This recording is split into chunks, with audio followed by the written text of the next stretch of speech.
Reservar la sala en el colegio es un poco complicado. Igual tendría que ser por la mañana, pensaremos a ver qué hacemos, organizamos una jornada para analizar todos los efectos del nuevo Real Decreto que reforma la Ley de Arrendamientos Urbanos y que trae novedades en relación a la anterior. Eso por un lado. Luego, por otro, también me piden del Centro de Estudios pues, bueno, que publicite la jornada o el curso de la semana que viene que voy a impartir sobre responsabilidad civil de las comunidades de propietarios y de los órganos de administración, del presidente y del administrador de la comunidad. Eso me parece que es el miércoles o jueves de la semana que viene en el Centro de Estudios del Colegio de Abogados. Bueno, y sin más prolegómenos, pues en la jornada de hoy, me acabo de equivocar de carpeta, está bien, vamos a tratar el tema de los ruidos en las comunidades de propietarios. Pues me ha dejado allí la carpeta, los datos. Pues mira, me lo vas a dejar tú. Me ha dejado en la mesa de reuniones que tenemos allí. Vamos a tratar el tema de los ruidos en las comunidades de propietarios. La verdad es que desde hace muchos años uno de los temas que más ha evolucionado dentro de las comunidades de propietarios es precisamente el tema de los ruidos. Ya sabemos que nosotros estamos encantados en una comunidad de propietarios en que exista un bar en el inmueble de enfrente, pero no lo queremos en casa, en nuestra comunidad. La evolución se ha producido sobre todo, y comentábamos con Ricardo, desde los años 90, de una evolución en la que las denuncias por ruido se producían exclusivamente en la vía administrativa. Hay temas de ruidos que son muy claros. Si los ruidos los provoca un aparato de aire acondicionado, pues sin ningún problema vamos con una medición, con una prueba pericial. Si se superan los decibelios de la correspondiente ordenanza municipal, pues tenemos ya el problema, el juicio solventado. Pero esa evolución se ha producido por la sensibilidad de la sociedad, lógicamente, en el ámbito del ruido, que pues bueno, ya no se conforma con el ruido de un simple aparato de aire acondicionado, de una máquina o de un bar y la pura denuncia administrativa, sino que va a dar un paso más allá y acude a la vía civil. El ruido, por así decirlo, se puede denunciar no tan solo en la vía administrativa, sino en la vía penal y, sobre todo, también en la vía civil. Vamos a centrarnos sobre todo en lo que es la denuncia del ruido, de ese ruido en la vía civil, esa evolución que se ha producido en el ámbito del ruido, la concepción del ruido en la jurisdicción y el gran problema que suscita el ruido, sobre todo en materia de prueba. ¿Cuál es el problema que nos encontramos en un procedimiento judicial? Lógicamente, probarlo. El problema no es, como decía, si estamos ante un aparato de aire acondicionado en el que mediremos los decibelios con una prueba pericial, sino cuando estemos ante otro tipo de ruidos, ese vecino molesto, esos pisos patera en el que en turnos de 24 horas, de 8 horas, 24 inmigrantes viven en una vivienda y se van turnando y hacen imposible la vida del vecino de abajo. ¿Cómo acreditamos esa situación? En esos casos, pues, lógicamente está el problema de que los propios vecinos son parte en el procedimiento a ser miembros integrantes de la comunidad de propietarios. Debemos acudir a otro tipo de prueba. Entonces, en ese ámbito nos encontramos con un cada vez mayor número de procedimientos judiciales en el ámbito del derecho de ruido. Para ello, pues bueno, he traído a un experto en la materia, en este caso un compañero, no me ha hecho falta buscar a un magistrado, ni del Tribunal Supremo, ni de la Audiencia Provincial, un compañero de todos nosotros, que lo tuve de contrario en un procedimiento judicial, y ahí me di cuenta de que, bueno, pues que realmente conocía este mundo, y que es Ricardo Ayala. Ricardo Ayala, he perdido las notas porque me las han dejado en la mesa, tiene una web que es la Stop Ruidos, ¿verdad? Tiene un equipo multidisciplinar en este ámbito precisamente para tratar el asunto de los ruidos, y en ese equipo multidisciplinar pues está integrado por detectives privados, ingenieros, arquitectos, que precisamente tienen como principal objetivo pues recabar las pruebas necesarias para que esos procedimientos judiciales en los que interviene pues puedan salir adelante. En fin, iba a hablar más, pero como no tengo las notas, me las he dejado ahí, pues voy a dejar a Ricardo Ayala, que él mismo nos introduzca a cada uno de los miembros de esta mesa y podamos tratar el tema. La idea es pues prácticamente hablar 20 minutos, introducir a Ricardo, luego el resto de componentes de la mesa harán una breve exposición sobre la forma en la que habitualmente trabajan para que todos podamos conocerlo debidamente, y abriremos un turno de debate, que para eso estamos en la sección. Adelante, Ricardo. ¿Hay que darle aquí? Sí, me parece que es aquí. Vale. Hola, buenas tardes a todos. Bueno, quiero agradecer a Alberto como director de la sección que nos haya invitado, y a los compañeros que me acompañan en esta mesa, que son mi equipo, nuestro equipo, y en los que abordamos los problemas de los ruidos que se nos plantean en el despacho conjuntamente. Me acompaña José Luis Peñuelas Paz Ortiz, que es ingeniero técnico de telecomunicaciones, especializado en temas de acústica, que utilizamos y que usamos y que nos ilustra casi siempre en los temas de la tecnología del ruido, de la medición del ruido, ¿no? Es la piedra angular de toda la prueba que intentamos llevar a los juzgados y a las administraciones. Y nos acompaña el Grupo Novo, José Antonio Novo, detective, y Alberto Tellez, que son detectives privados y que complementan la ilustración del ruido en la reiteración, donde la tecnología del ingeniero pues hay que tratarlo de otra manera. Ellos ahora nos dirán cómo se hacen todas estas pruebas, y esto unido a otros compañeros y otros peritos podemos abordar esto. Como decía, quiero agradecer a Alberto la posibilidad que nos da de poder hablar en este foro del problema de los ruidos en las ciudades modernas y más concretamente en las comunidades de propietarios. Es sin duda un campo que ha tenido cada vez mayor desarrollo conforme se ha ido incrementando la sensibilidad del ciudadano y de los poderes públicos a los derechos de la persona, cada vez más individualizados. Por eso hay cada vez más litigios en los tribunales, como todos sabéis, y cada vez se reclaman más actuaciones en este sentido a los administradores de fincas, a la administración, al ayuntamiento, al defensor del pueblo y a los demás poderes públicos para que aborden esta situación, para que legislen, y en realidad con todo ello nos encontramos que se ven cada vez más desbordados por la situación y que además siempre van por detrás de la problemática. Con lo cual nos encontramos en unas situaciones en las que los abogados y los que comparten nuestro trabajo tenemos que estar en la vanguardia para poder ir cambiando socialmente esta legislación y las formas de actuar. Quería empezar, permítanme hacer una broma privada. Los que estamos aquí, este equipo, nos gusta llamarnos privadamente los héroes del silencio, como la legendaria banda de Enrique Bunbury. Realmente cumplimos los requisitos. Primero, porque somos una banda, es decir, actuamos como tal, como un equipo, y como tal, coordinadamente, abordamos los problemas que se nos presentan. Legendaria ya porque llevamos bastante tiempo y también por la edad. Entonces, incluso, yo diría que además hemos sobrevivido a los héroes del silencio. Ellos ya no trabajan y nosotros seguimos en ello.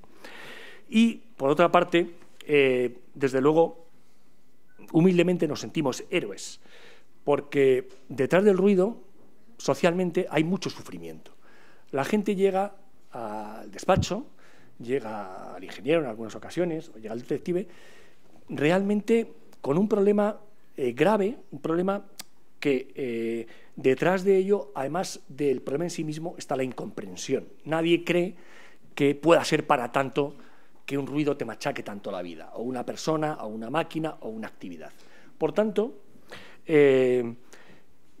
podemos decir que nos reconforta en muchos sentidos cuando arreglamos, cuando encauzamos las situaciones que nos traen esos ciudadanos, esas personas que vienen a consultarnos. Por eso, desde hace años, en el despacho creamos una plataforma que monta Alberto, que se llama Stop Ruidos, donde ofrecemos consejos y damos información a las sufridas y desconcertadas víctimas del ruido. Porque además, cuando llegan, mucha gente dice, es que llevo años, es que no sabía qué hacer, es que, ¿por dónde? ¿Quién me puede ayudar?, ¿no? Entonces, por ahí vamos tratándolo. Por eso también, como todos los abogados que tratamos con el material humano, con la materia humana, pues hacemos también de psicólogos para acompañar, para ayudar y para dar algún rayo de esperanza a las personas que vienen a pedir nuestra ayuda. Y tengo que decir que, aunque las soluciones tardan en llegar de forma definitiva, pero que la mayoría de los casos empiezan a ver la luz con pequeñas mejoras desde el mismo momento en que empezamos a actuar codo con ellos. Primero porque no sabemos lo que nos pasa y eso es lo que nos pasa, como decía Ortega. Efectivamente, una vez que sé que es un problema y que puede tener solución, puedo buscar el diagnóstico y puedo buscar las soluciones. Por consiguiente, les podemos ilustrar en que puede haber soluciones y que las soluciones pueden empezar a cambiar, porque a poco que ya aparecen ahí los técnicos y un debido asesoramiento, se sienten acompañados y además empezamos a cambiar la actitud de la gente contaminante. No obstante, también en este equipo debería estar, y a veces lo incorporamos, algún médico, psicólogo o psiquiatra, que puede ayudar a llevar ese viaje, en ese largo viaje que hay que hacer para corregir los ruidos y también hasta que lo solucionamos.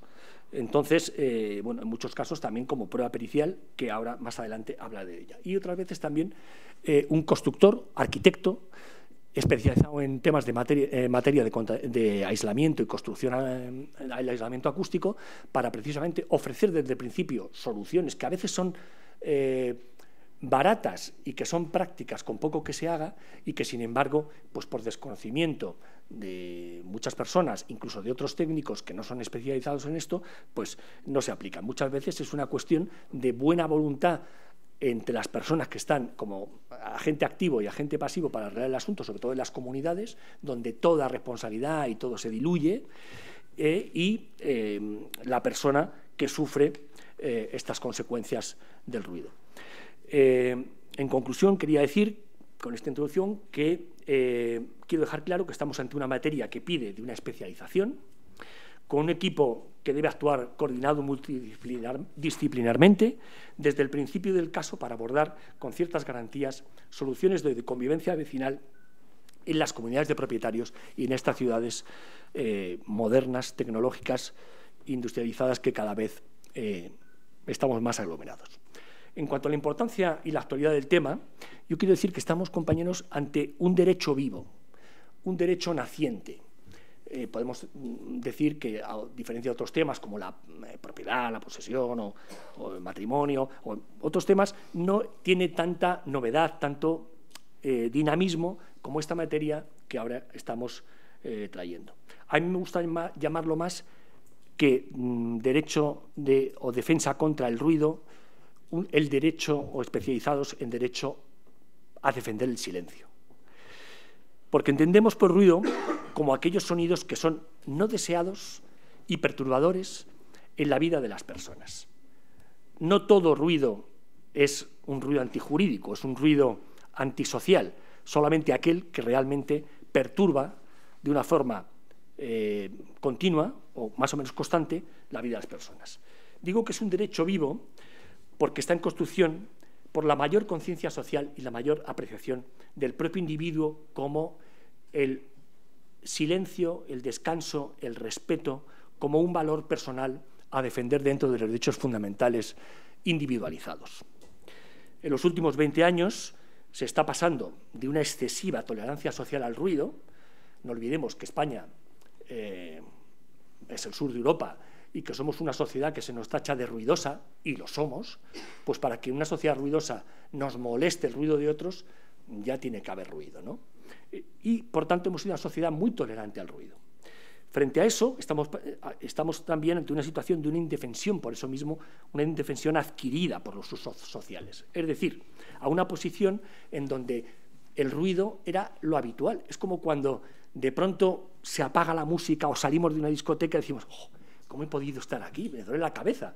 Pues veámoslo a nivel social, y a nivel social viene pasando un poco eso, que estamos demasiado adaptados o demasiado tolerantes a ese ruido constante y, sobre todo, con una falta de respeto, a lo mejor una falta de sensibilidad en nuestro desarrollo de nuestra vida cotidiana y diaria en nuestras casas. Pasamos de eso a una sociedad cada vez con una posición más activa del ciudadano, reclamando el no ruido, es decir, como un derecho del respeto básico de su persona para poderse desarrollar como tal.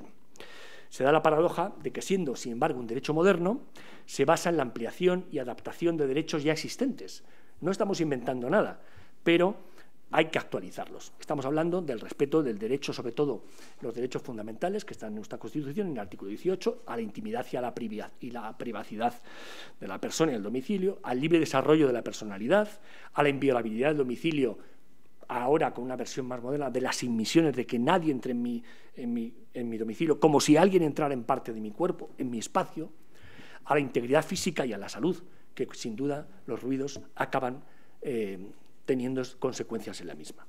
Y los abogados nos encontramos, para hacer valer esta exigencia positiva ante los tribunales, con que no hay un nuevo derecho, un desarrollo legislativo adecuado para la realidad social que se nos presenta.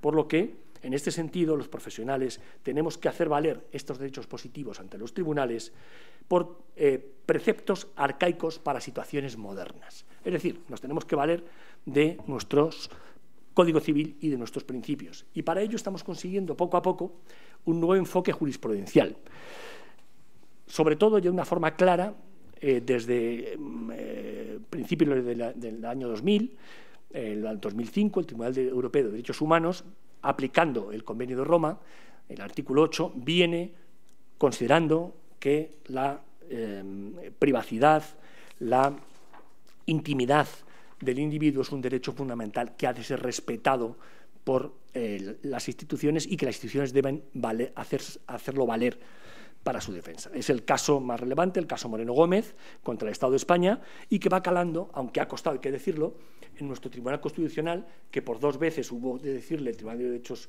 Europeo de Derechos Humanos que no estaba respetando el Convenio de Roma y los derechos humanos en este sentido, y que poco a poco ya va calando de una forma ya uniforme en nuestros tribunales. Podría citar, y luego si hay tiempo citaré algunas sentencias más relevantes de este tribunal y del Tribunal Supremo. Entrando en el nudo de esta conferencia, esta charla que tenemos, que es la defensa del ruido en las comunidades de propietarios, primero quiero decir que el problema viene ya de antiguo. Es decir, en el derecho romano, nuestros latinos ya trataban este asunto y ya decían, el principio, que la vecindad es foco de conflicto. Si bien la vecindad en sí misma es foco de conflicto por su propia naturaleza, como ahora explicaré, pero ha venido cambiando mucho desde el derecho romano y los principios que se aplicaban en aquel Código Civil, cuando entra la propiedad horizontal, la propiedad de adosados y pareados, y sobre todo en unas ciudades cada vez más aglomeradas de población, más mecanizadas, más tecnológicas y más industrializadas. Es decir, cada vez estamos más juntos y cada vez más revueltos y cada vez no solamente de una forma humana, sino con más máquinas. La convivencia, como decía, siempre es difícil porque la cercanía del otro conlleva inevitablemente una invasión de nuestro espacio, en mayor o menor medida, y saca de nosotros ese primitivo ser territorial. El ruido, las inmisiones, sentimos que invade nuestro espacio, que toca nuestro cuerpo, que se mete de alguna manera en nuestra vida y que, por tanto, de alguna manera supone una violación, la siguiente a la que sería el contacto físico, por decirlo de alguna manera. Y por eso esa esfera en la que los tribunales y el individuo cada vez reclama más esa protección.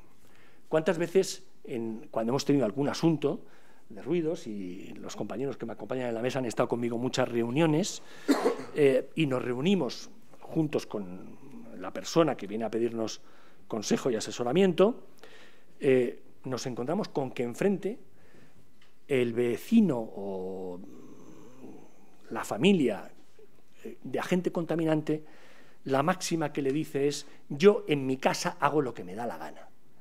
Y punto. Y si te molesta, te aguantas. Porque mi casa es mi castillo. Mi casa es donde yo puedo hacer cualquier cosa olvidándome de los demás. Ahí está el fallo. que no puedes olvidarte de los demás porque vives con los demás. Y vives con los demás en una comunidad, vives con los demás en pisos. Y cada vez, pues unos pisos pues, más pequeños o más cercanos, por decirlo de alguna manera, y con más dificultades en grandes comunidades de convivencia. De modo que poco tiene que ver, como decía, las comunidades de propietarios que regulaba la Ley de Propiedad Horizontal de los años 60, las inmisiones y las relaciones de vecindad que regula nuestro Código Civil del siglo XIX, aunque ha habido algunas adaptaciones, y la legislación sobre actividades molestas, nocivas, peligrosas, insalubres y demás del Reglamento de 1961, entre otras, por citar estas las más importantes. Estaremos de acuerdo, por tanto, que las fincas donde vivimos ahora poco tienen que ver con las casas bajas de pocas plantas que había a mediados del siglo pasado, en los años 50 incluso, 60,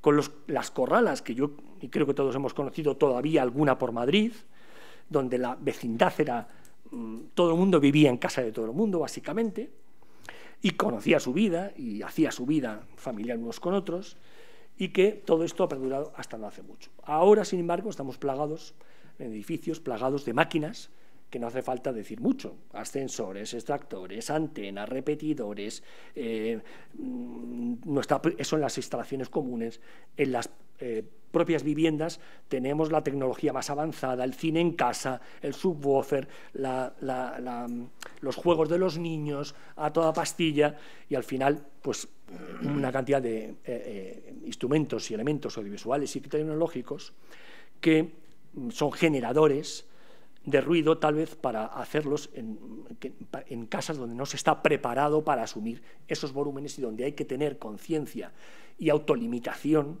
de los ruidos que se hacen. Es como el que tiene un coche que puede ir a 100, a 200, pero oiga, en la Castellana solamente se puede ir a 40. Bueno, pues usted ese aparato de música o ese cine en casa no lo puede poner de esa manera. Sin embargo, tiene otros, y aprovechemos la tecnología, tiene otros instrumentos, como pueden ser cascos, sonorizaciones, elementos constructivos, que le permitirán hacer todo eso con respeto a su vecino. Eso sin olvidar, por ejemplo, nuevas circunstancias, como son los horarios. Ahora mismo la gente lleva horarios distintos, muy distintos en las viviendas. Unos trabajan de noche, otros de día, otros por la tarde, unos tienen niños, otros no tienen niños, con lo cual se generan situaciones muy diversas que hace que tengamos que ser más conscientes, sensibles y respetuosos a nuestro vecino con respecto a las emisiones acústicas que metemos en su casa. No olvidemos también otra situación que se produce cada vez más frecuentemente, que es que trabajamos en casa. Cada vez buscamos más la conciliación y poder trabajar parte de la jornada en casa. O gente que tiene su despacho en casa, ya no tanto de cara al cliente, sino diseñadores que no tienen que estar de cara al cliente y que pueden estar mucho más tiempo en casa o partir la jornada. Maridos, esposas que en el cuidado de los niños pues deciden trabajar en parte en casa y por tanto están más tiempo del que normalmente se estaba antes y por consiguiente a lo mejor son más sensibles a los ruidos que antes no percibían porque estaban menos tiempo en casa o solamente venían a dormir. A esto le añadimos la nueva economía, la economía de Internet, la economía en donde están los pisos turísticos, el alquiler de habitaciones, pisos pseudo residencias de estudiantes en donde se juntan ahí, solamente son pisos de habitaciones que no tienen salón, que no tienen apenas otras instalaciones que son las habitaciones y que se juntan sin ningún cuidado por parte del propietario de la actividad, porque siempre ha habido instalaciones de pisos o arrendamientos de habitaciones, está también en el Código Civil, pero siempre había alguien, el propietario o el arrendatario de la vivienda, que tenía cuidado de cómo se vivía en esa casa, precisamente para no molestar a los vecinos. Eso añadiendo también que esto sucede en el casco antiguo, en el casco histórico, donde los pisos, las calidades de los pisos son peores y, por tanto, los ruidos son más transmisibles. En el ámbito que estamos diciendo, la defensa del ruido en el ámbito civil ha de compaginarse, como todos sabéis, con la jurisdicción administrativa y también, finalmente, si es más grave, con la vía penal. De eso apuntaremos ahora después a alguna cosa más. En el ámbito de la defensa en la responsabilidad civil por ruidos, vamos a centrarnos, como decía Alberto, en el estudio de la responsabilidad civil que tiene el agente causante, en el sentido de pedir la responsabilidad en cuanto al cese de las emisiones antijurídicas o dañinas frente a quien lo sufre, la prevención a futuro de la eliminación definitiva de los ruidos, no basta con que cesen, sino con que no vuelvan, y el resarcimiento por indemnización de los daños que se haya causado, incluidos los daños morales o materiales o inmateriales por el sufrimiento.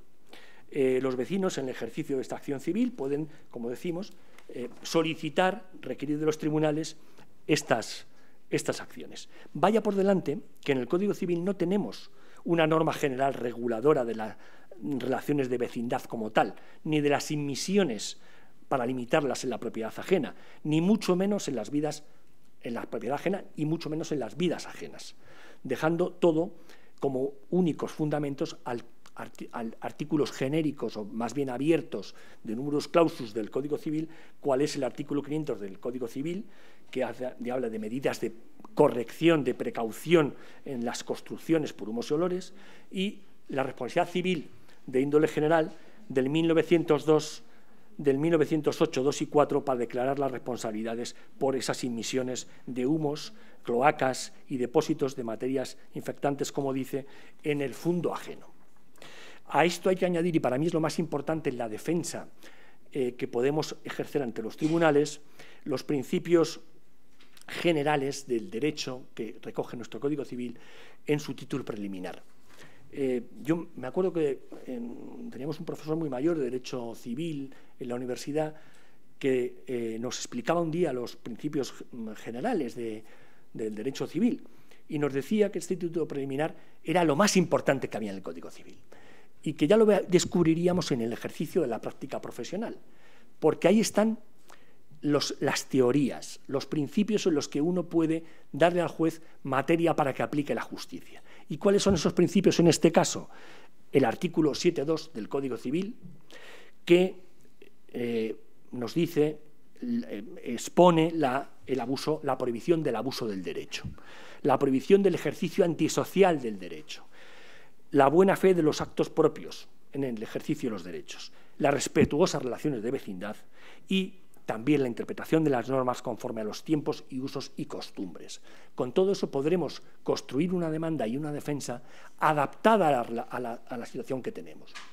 No hace falta basarse en que un artículo nos diga que no puede haber tal nivel de decibelios en una vivienda o tal continuidad de ruidos. Oiga, yo lo que digo es que no puede haber un ejercicio antisocial. Tiene que limitarse esto, tiene que ser posible que todos estemos en nuestra casa, usted la suya y yo la mía. Por tanto, eso de que yo en mi casa hago lo que me da la gana, ahí tiene su limitación. Eso es un abuso del derecho. Eso es un ejercicio antisocial del mismo que tiene su limitación en los derechos del otro.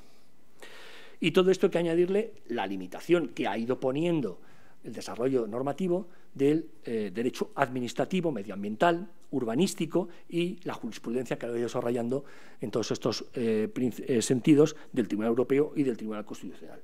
Por tanto, el enjuiciamiento de estos litigios se han marcado dentro de la responsabilidad civil extracontractual. Y para el desarrollo de la misma tenemos que hablar de los requisitos básicos que pide la jurisprudencia para acoger con éxito esta acción civil que pide la cesación y el resarcimiento, doblemente. En cuanto a la inmisión, las características que nos pide básicamente la demanda, el juicio que debemos probar para su existencia, es que el ruido sea de procedencia de una actividad humana, aunque sea indirecta, que pueda ser de máquinas, es decir, no de la naturaleza, por ejemplo. Que el ruido, esté identificable como fuente sonora, y en esto tendrá mucho que decir José Luis Peñuelas como ingeniero. Es importantísimo identificar el foco sonoro y excluyéndolo de los otros. Que sea de índole privada, excluyendo, por tanto, el ruido que causan las administraciones públicas, que hoy no nos toca hablar de ello, pero que daría para otra conferencia sobre la agresión o la falta de control de las propias administraciones públicas a los ciudadanos. También que la emisión se produzca en finca ajena con consecuencias, tiene que tener consecuencias para los bienes y para las personas, consecuencias no triviales, sino consecuencias que realmente alteren esa propiedad o esa calidad de vida. Y, sobre todo, lo más importante, que tengan la nota de persistencia, reiteración y continuidad en la injerencia sonora y que excedan de lo que, y abro comillas, lo que dicen los tribunales, el concepto de lo normalmente tolerable, ¿vale? No todo el ruido es antijurídico, no todo el ruido es dañino. Un día puede haber un ruido, un día puede uno hacer una fiesta, un día se puede estropear un aparato. No, tiene que ser una reiteración, una continuidad, de forma que afecte y altere la calidad de vida del que lo sufre. Así, volviendo a la obviedad que decía antes, de que puesto que las inmisiones en la propiedad horizontal, la vecindad y la comunidad son inevitables por nuestra propia naturaleza y por la forma de vivir que hemos elegido, tenemos que decir también que son recíprocas. Es decir, que hoy haces tu ruido, hoy molestas y mañana puede ser el otro el que te moleste, a ti. Y muchas veces nos dicen, nos proponen como soluciones, bueno, pues ahora se va a enterar ahora voy a hacer yo ruido también, ahora cuando él duerma le voy a despertar, ahora voy a poner la música, ahora voy a hacer la fiesta. Sería la guerra. Siempre decimos, eso es lo que no hay que hacer, porque entonces te desautorizas para poder ir a los tribunales y seguramente acabes tú en los tribunales. Por tanto, la jurisprudencia, en esta situación de inmisiones inevitables por la propia vecindad y de la reciprocidad que puede causar, ha intentado acotar algunos datos, alguna forma de enfocarlo para determinar lo que puede ser inmisiones que sean molestas. Esta es que el límite de las inmisiones de obligada tolerancia por su normalidad, si son inmisiones que realmente haya que tolerarlas porque es lo normal y es inevitable que sucedan, y las rechazables jurídicamente porque son anormales, porque esto no es lo normal que suceda de forma continua. Acudiendo para ello, y esto también lo enmarco de cara a posibles acciones judiciales por parte del abogado en los temas de comunidades y de propiedad horizontal, a dos teorías. La teoría del uso normal de las cosas, al que están destinadas esas viviendas, esas máquinas, y la teoría de la normal tolerancia del ciudadano común. En cuanto al primero, al uso normal, se refiere la jurisprudencia a los tribunales como concepto a la comparativa con otras fincas de su entorno. Es decir, según su uso residencial, agrícola o industrial, es distinto el nivel de ruido que estamos obligados, que puede producir y que sabemos que va a producir, a otras de otra naturaleza. Y yo añadiría a este concepto de uso normal otro concepto, el de la evitabilidad del foco contaminante o corrección humana o técnica del foco contaminante que sea posible. Es decir, a lo mejor hay situaciones en las que realmente, por la proximidad a una industria o por situaciones de la edificación de la finca, ya no tiene corrección. Ya es muy difícil, salvo el cuidado de las personas, en el desarrollo de eso. Pero en muchas ocasiones, como decíamos, estamos ante correcciones que pueden ser evitables, que pueden ser moderadas con el uso de la técnica y de la construcción, además de con la voluntad humana. Y por consiguiente, muchas veces es una cuestión de poca inversión y de buena voluntad para poderlo solucionar. En cuanto a la teoría de la normal tolerancia, se refiere a los tribunales a la subjetividad personal de quien lo sufre y atiende más a las circunstancias comunes del tiempo y del lugar que se producen para ser mayor o menormente tenidas en cuenta a la hora de sentenciar. Y la existencia, por tanto, del abuso o no del derecho propio frente al derecho ajeno. En todo caso, para determinar inicialmente la tolerancia y la normalidad de estos conceptos, habrá que estar siempre a la posible medición científica objetiva que nos puede dar el desarrollo de la tecnología. Y en este sentido, la prueba pericial, que ahora hablaremos, es vital. También habrá que estar a los parámetros establecidos en la legislación del sector, el sector de ocio, hostelería, la industria, los usos que tienen en cada sector urbanístico, el sector terciario, el sector primario, y sobre todo los criterios, y para mí muy importante en los temas que estamos tratando de cómo afecta a los derechos fundamentales de las personas, los criterios médicos que sienta ya de forma inequívoca la Organización Mundial de la Salud, donde deja claro qué niveles, a partir de qué niveles esa contaminación afecta realmente, ya no para dejarte sordo, para volverte loco o para realmente alterar tu comportamiento, con angustia, con cambios de personalidad, con irritabilidad. todo este sentido es importante apuntar que la jurisprudencia civil deja claro, y esto es muy importante y es uno de las cosas que más nos vamos a encontrar, que compete a la jurisdicción civil fijar los criterios de la tolerancia y del uso normal en cuanto a las circunstancias concretas de la vecindad y cómo afecta esas emisiones sonoras a esas personas concretas en esas situaciones concretas. Y, por tanto, su apreciación judicial es independiente y autónoma por completo respecto de la reglamentación administrativa en función de las circunstancias del caso concreto. Es decir, que aun estando por debajo de lo permitido, y nos llega muchas personas que dicen, bueno, es que es un ruidito, y la gente dice ruidito, pero es que viviendo con él es mucho ruido y se me mete por todos lados y ya lo tengo dentro, ¿no? Y no sé si va a dar incumplimiento, no sé si está en normativa o no está en normativa. Pues insistimos que aun estando por debajo de lo permitido reglamentariamente por las normas administrativas, podemos exigir el cese de los ruidos si probamos la incomodidad manifiesta de convivir con ellos, sus consecuencias dañinas para nuestra calidad de vida y la existencia de la posibilidad de ser paliados o evitados por el agente que los hace. ¿Bien? Esto es básico, porque muchas veces tenemos que explicar en la jurisdicción civil, aunque llevamos y nos referimos en los informes periciales a la normativa administrativa, que, por cierto, en cada sitio puede ser diferente y, por tanto, donde una cosa es sancionable, una situación es sancionable, en otro no lo es. Entonces, hasta hace poco, ¿qué pasaba cuando no se podían medir los ruidos de una forma tan científica? O cuando no había una reglamentación clara, pues estábamos a esos conceptos, el uso normal, la tolerancia y la evitabilidad.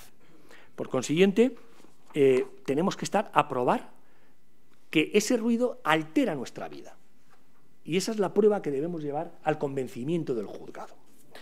Por tanto, la base de la acción de cesación de los ruidos civil, conforme tiene sentado el Tribunal Supremo, es considerar que las emisiones sonoras excesivas producen una vulneración de los derechos fundamentales, como decía antes, sobre todo de la intimidad y la inviolabilidad del domicilio y el libre desarrollo de la personalidad en nuestros hogares. Ahí está la clave, los derechos fundamentales.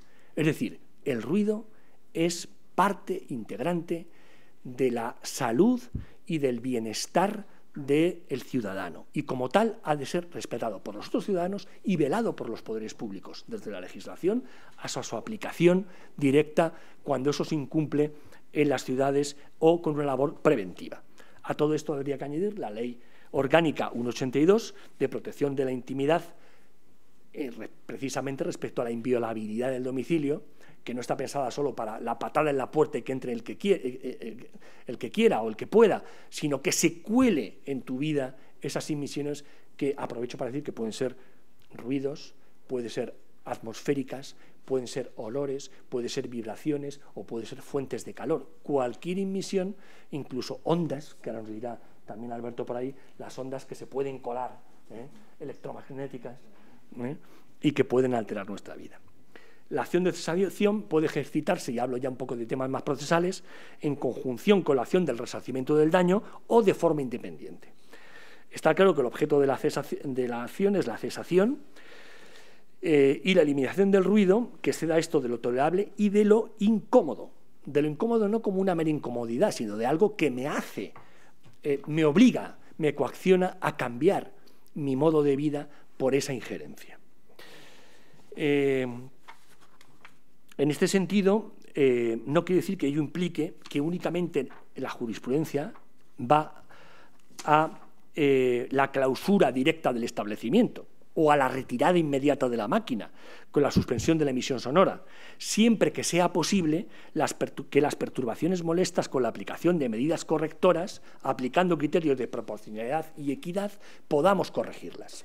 Es decir, en nuestras demandas, en nuestra acción, tenemos que ser conscientes, y nos pide muchas veces el cliente, que se vayan de ahí, que quiten esa máquina, que el bar ese no pueda ser bar. No, puede serlo si se dan las medidas correctoras y paliativas adecuadas. Y en ese sentido, en nuestras demandas deberemos incidir y prever esas situaciones. Oiga, que se corrija si se puede. Y si no se puede, entonces, y no quiere, porque a lo mejor es una inversión o a lo mejor prefiere ya no estar en este sentido o destinarlo a otra actividad, pues entonces sí que podemos ir al cese de la actividad.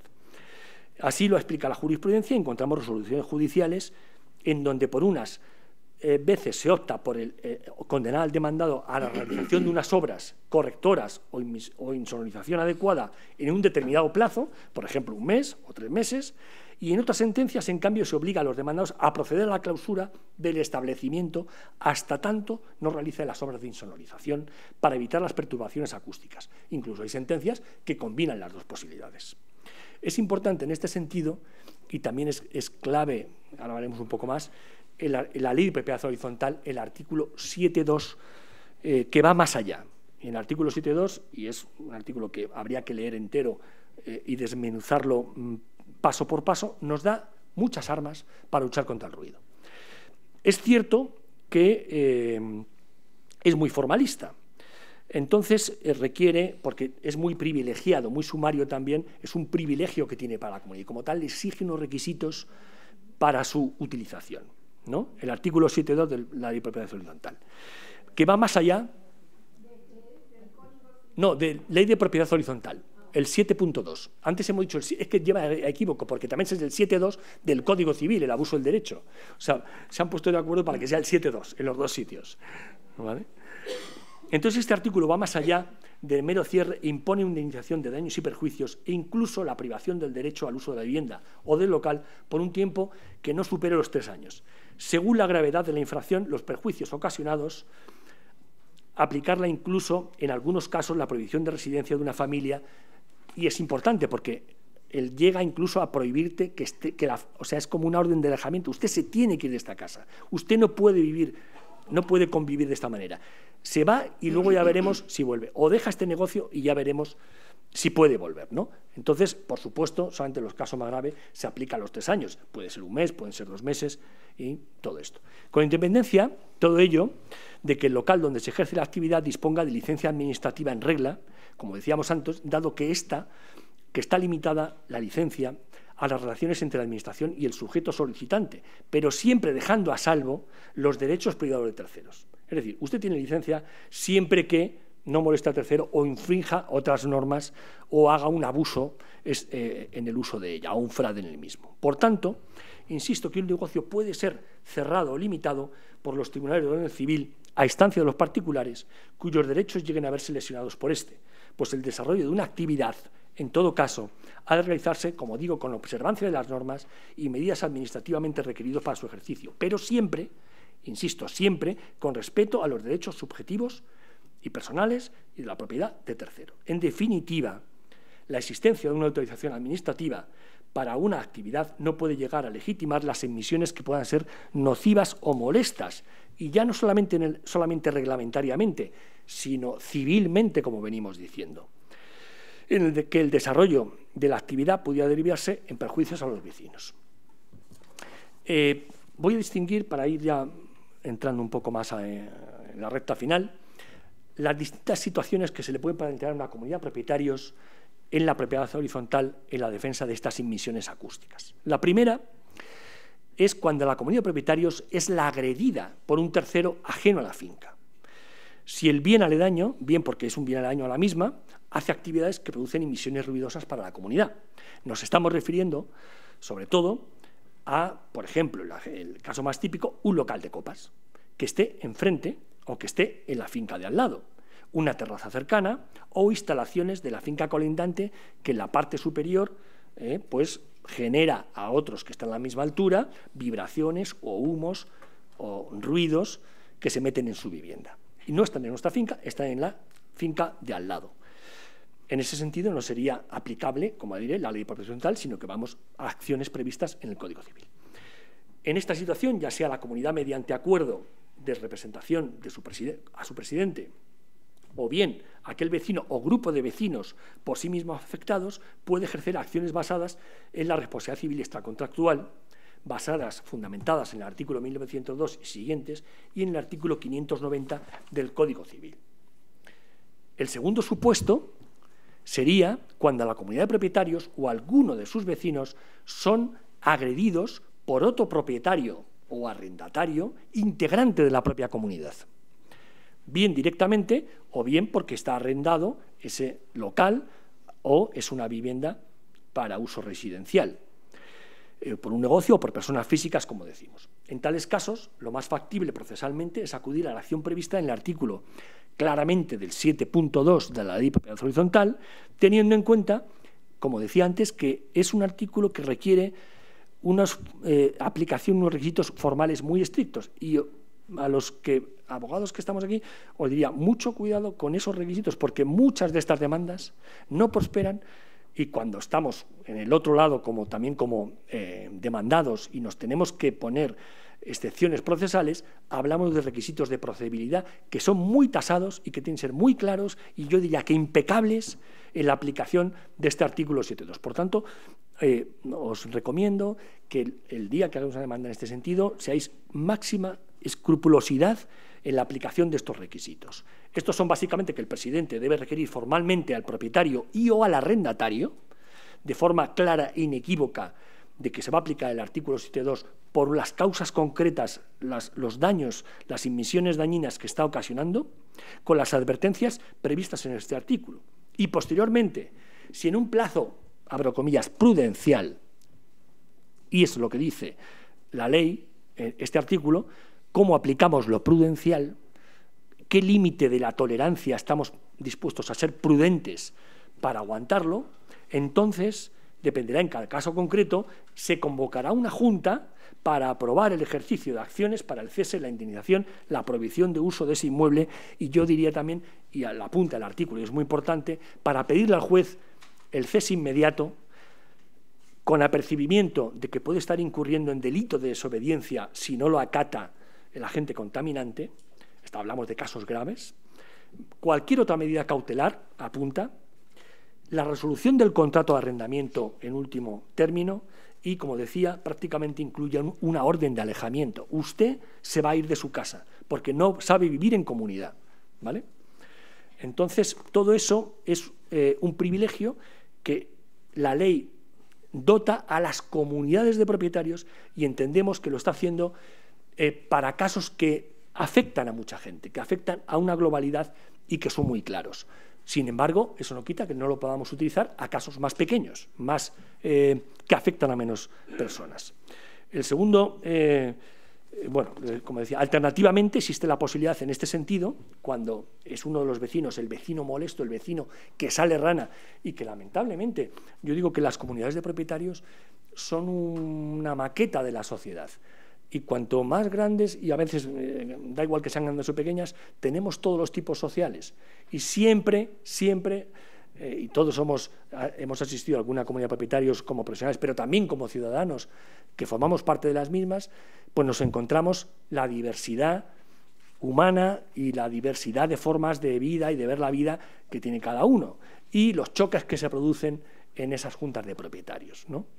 Entonces, es muy posible, y es el caso más frecuente, que la comunidad tenga que defenderse de ese vecino que impone su santísima voluntad y los ruidos a los demás porque da la gana. Por consiguiente, para defendernos procesalmente de ello, alternativamente al 7.2, existiría la aplicación del artículo 1902 que venimos citando sobre la responsabilidad civil extracontractual, sobre todo para individualizar las personas concretas afectadas por la contaminación de la finca y solicitar una indemnización concreta, específica para cada vivienda o para cada familia, ya que no todas están constituidas por las mismas realidades. Y esto es importante porque nos encontramos con que en los casos que queremos pedir, aunque el 7.2 dice que la comunidad puede pedir indemnización, nos encontramos con que los tribunales nos vienen diciendo ya, pero es que los derechos fundamentales son personales y son de cada persona y no son de la comunidad.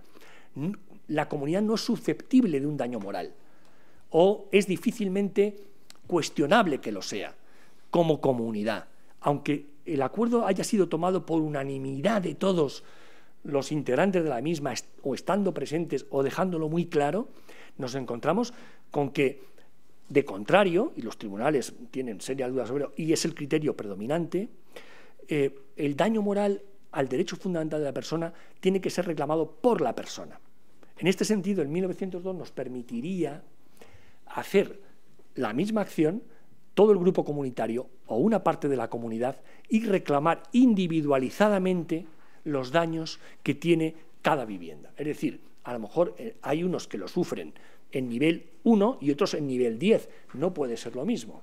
O que lo sufren todos los días y otros no lo sufren nunca. Por consiguiente, si vamos a pedir indemnización por un daño moral o por un daño personal, porque hay creado un cuadro ansioso-depresivo, lo que sea, debemos concretarlo. Es más fácil concretarlo por el 1902 de la responsabilidad civil extracontractual que por el 7.2, que sería una indemnización, aunque fuera también moral, para toda la comunidad, que luego es muy difícil de individualizar. Por tanto, es importante destacar, y quiero dejarlo claro, que la comunidad de propietarios puede elegir libremente cualquiera de estas dos vías, pues no está obligada, por el hecho de ser comunidad de propietarios, a seguir el cauce del 7.2 de la Ley de Propiedad Horizontal para la defensa de sus intereses, y puede ir a las acciones generales personales del Código Civil, por el 1902, de los derechos de los procedimientos declarativos. Vale, voy a ir acabando. Gracias, Alberto. Bueno, es más, podemos decir que el origen puede ser común para ambas acciones. Es decir, podemos empezar una acción en el 7.2 de la Ley de Propiedad Horizontal, llevarlo a la Junta, hacer los requerimientos, que no salga o que salga un grupo nada más, y no ir por el 7.2 con la representación del presidente y demandando a la comunidad. Pero todo ese material probatorio nos va a servir para llevarlo en cualquier tipo de acción y como prueba en los demás procedimientos.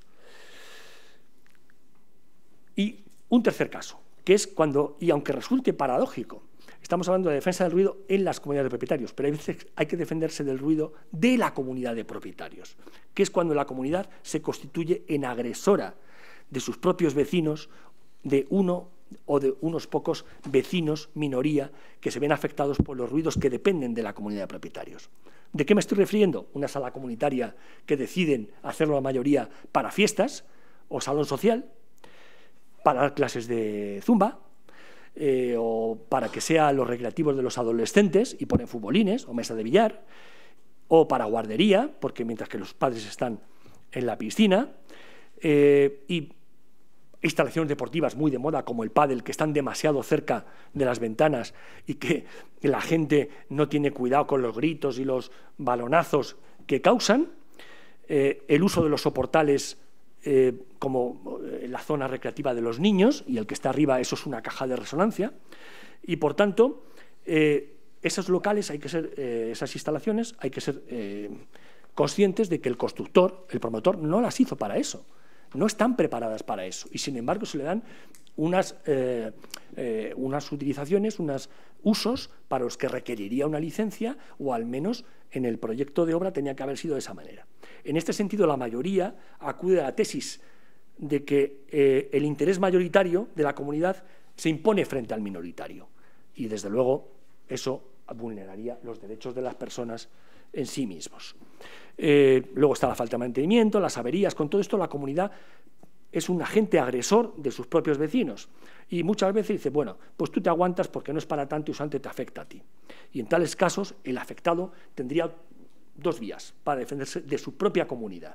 Y es un caso también bastante frecuente, porque como en la comunidad, como en el ejército, se diluye la responsabilidad en que no es de nadie en la sociedad, pues entonces, bueno, ya se arreglará, o a ver el presidente pasa, a ver el administrador, hay que tomar el acuerdo, no tenemos dinero, y el problema se va enquistando y la vida de esas personas y el valor de esa vivienda se va devaluando. Tiene dos posibilidades. Una que sería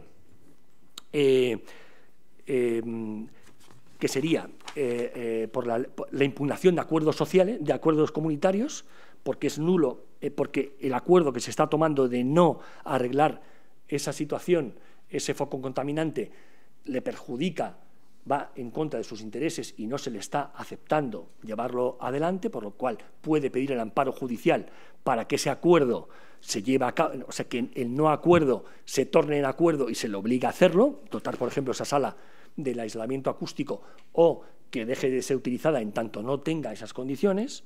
Y luego, como estamos viendo, también la responsabilidad civil esta contractual que venimos diciendo. Bueno, veo que no me puedo alargar mucho más, habrá que dejarlo para otra conferencia y, por tanto, vamos a empezar a hablar de las pruebas.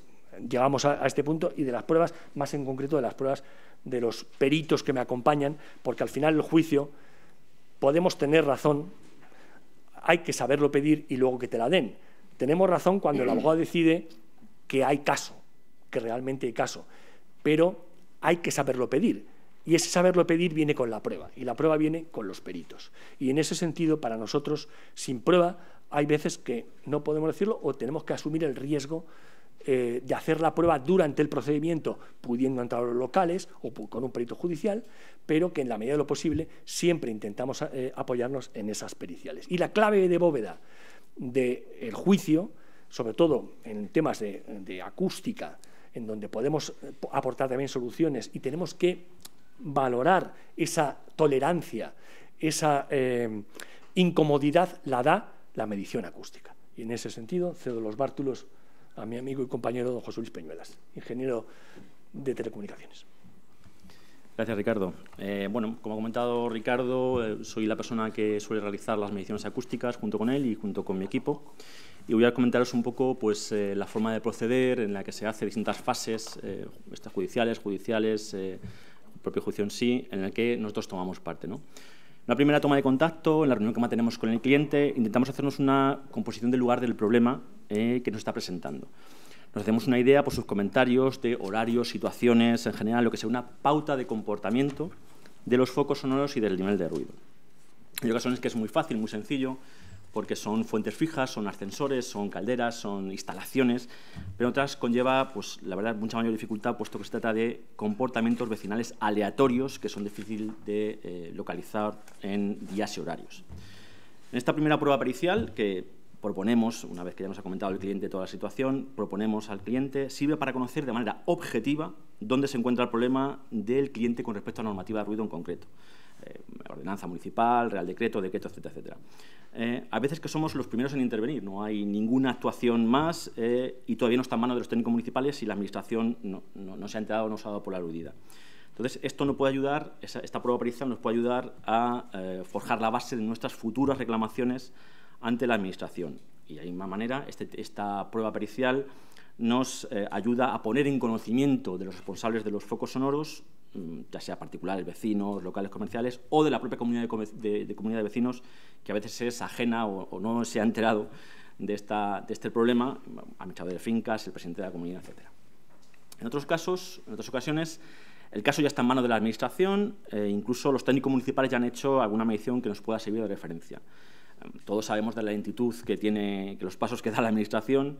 Entonces, cuando tomamos cartas en el asunto, nos ponemos en contacto, en comunicación con esos técnicos municipales para interesarnos por el problema, ponernos a su disposición para cualquier aclaración que estimen oportuna y, sobre todo, para darles un empujón, que se sientan que hay otro técnico que está detrás del problema y de que no están solos, digámoslo así. Como todo tema que toca a la Administración, y eso también se lo comunicamos a los clientes, hay que estar muy bien informados de los protocolos que rigen dicha Administración, ya que su propia manera de actuar puede llegar a ser un arma de doble filo, cosa reconocida incluso, en mi caso, por los propios técnicos municipales que me lo comentan, ¿no? Si el cansancio de los ruidos, y nos referimos sobre todo a los locales de pública concurrencia, ubicados en las comunidades de vecinos, que todos tenemos, están muy bien asesorados, agotan todos los plazos con recursos y durante este tiempo permanecen abiertos y siguen generando las molestias. Puedo comentar un caso que nos relató un técnico de la comunidad del Ayuntamiento de Madrid, en el cual nos decía que el local no contaba con licencia, ni siquiera, y la pedían a través de lo que se denomina declaración responsable. Es una figura que quien no esté familiarizado con ella es que se trata de presentar toda la documentación del local y de la actividad en papel sin verdaderamente comprobar la exactitud de lo que allí se presenta. Se presenta, el papel aguanta todo y así se hace. Entonces, la Agencia de Actividades, en este caso de Madrid, tarda 6 meses en pronunciarse y mientras siguen abiertos. O sea, el problema sigue produciéndose, el cliente sigue perjudicado completamente. Entonces, en el momento de negarla, se pide la licencia de otro tipo de local, de otra actividad diferente, y así hasta el infinito. Es decir, es una forma que emplean los locales para mantenerse abiertos porque la propia Administración se lo permite, lo hace así de esa manera, ¿no? Entonces, hay veces que nos decía el técnico municipal que, aunque resulte paradójico, es mejor incluso que a veces tenga la licencia municipal, porque así mediamente agiliza mucho más los trámites y pueden proceder al cierre del local cuando se han constatado que hay unas diferencias probadas y objetivas. Siguiendo con el caso que la Administración está actuando, hay que decir que los técnicos municipales tampoco son expertos en absolutamente todas las fuentes sonoras, lógicamente no puede ser así, y que hay veces que directamente los técnicos, o sea, los locales o los dueños de los locales intentan engañarlos y les engañan directamente, ¿no? Entonces, en ese momento estamos nosotros también ahí, junto con nuestro cliente, en la zona en su vivienda, en el cual lo que decimos es que volver a medir. Estas son las pautas que hay que coger. Nosotros estamos más familiarizados con el problema, hemos seguido más el problema y, por lo tanto, eso ayuda y facilita con esa asesoría técnica y jurídica a nuestros clientes para que llegue a buen puerto, ¿no? En algunos casos les informamos que nosotros hemos medido y que nos dan resultados diferentes. En otros casos les indicamos la situación en la que tienen que medir. Por ejemplo, pues la típica caso de una bomba de calor que lo miden en verano. Y decimos, no, mídelo en la zona de invierno o en la zona donde haya más frío, ¿no? Esta relación con los técnicos, y eso intentamos mejorarlo, intentamos apoyarnos en ellos, suele ser siempre cordial, ¿no? Como he comentado. Entonces, incluso estamos presentes durante sus propias mediciones. No suelen poner ningún problema y no suele haber ninguna cuestión que ellos nos digan, ¿no? De esta manera podemos conseguir, y siempre favoreciendo a nuestro cliente, que sea algún tipo de medición que ellos no tenían previsto realizar. Hay en ocasiones que eso nos sirve incluso también para que se presente en la propia documento que la Administración presenta y nos da también documentación para un hipotético juicio en el que nos podamos encontrar. Una vez este primer tema llevado, la relación con los clientes suele ser muy importante. Una vez que han tomado la decisión de seguir adelante, llega a hacer el momento de hacer las mediciones acústicas, ¿no? Es muy importante, y eso lo llevo siempre muy a rajatabla, empatizar con el cliente, ¿no? O sea, darle a entender que nos hacemos cargo de su problema y que lo tomamos como nuestro, ¿no? Es una cosa que él no significa que viene un técnico, pone su sonómetro, mide y se va, ¿no? O sea, es importante que él se dé cuenta de que es un problema que nos hacemos cargo de él y que vamos a llevar con toda nuestra experiencia, ¿no? No voy a exponer aquí, para no aburriros con aspectos técnicos, todo tipo de mediciones y ensayos acústicos que se pueden realizar, ¿no? En el caso de que la gente que se quiera incorporar a este mundillo lo quiera hacer, seguro que algún perito lo podrá hacer, el perito que contacte con él lo podrá hacer igual o mejor esta labor, ¿no? Sí voy a comentar unas pocas cuestiones que os ayudarán a iniciaros y que lo que diga posteriormente os sea más didáctico. Además, es algo que también hacemos con los clientes, ¿vale?, para que tengan toda la información y puedan entender mejor nuestra forma de proceder, nuestra forma de actuar. No hacemos una cuestión o una forma, un protocolo de medición porque ellos saben perfectamente por qué lo hacemos y de qué manera lo hacemos, ¿no? Hay algo que se repite en todas las mediciones y normativa que existe en ese tema, municipales, estatales, autonómicas, y siempre hay que efectuar las mediciones tanto cuando está la fuente sonora en funcionamiento cuando no lo está. Parece algo de perogrullo, pero es esta cuestión porque tenemos que tener siempre las dos opciones o las dos mediciones, ¿no?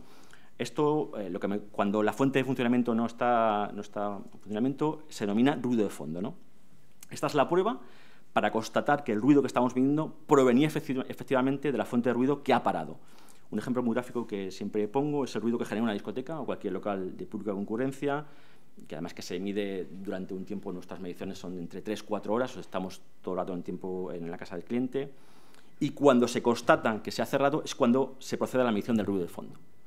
Les digo que hay veces que esto, pues es lógico, pero hay veces que los jueces incluso nos hacen preguntas al respecto y, bueno, pues por eso lo comento y hago esta aclaración.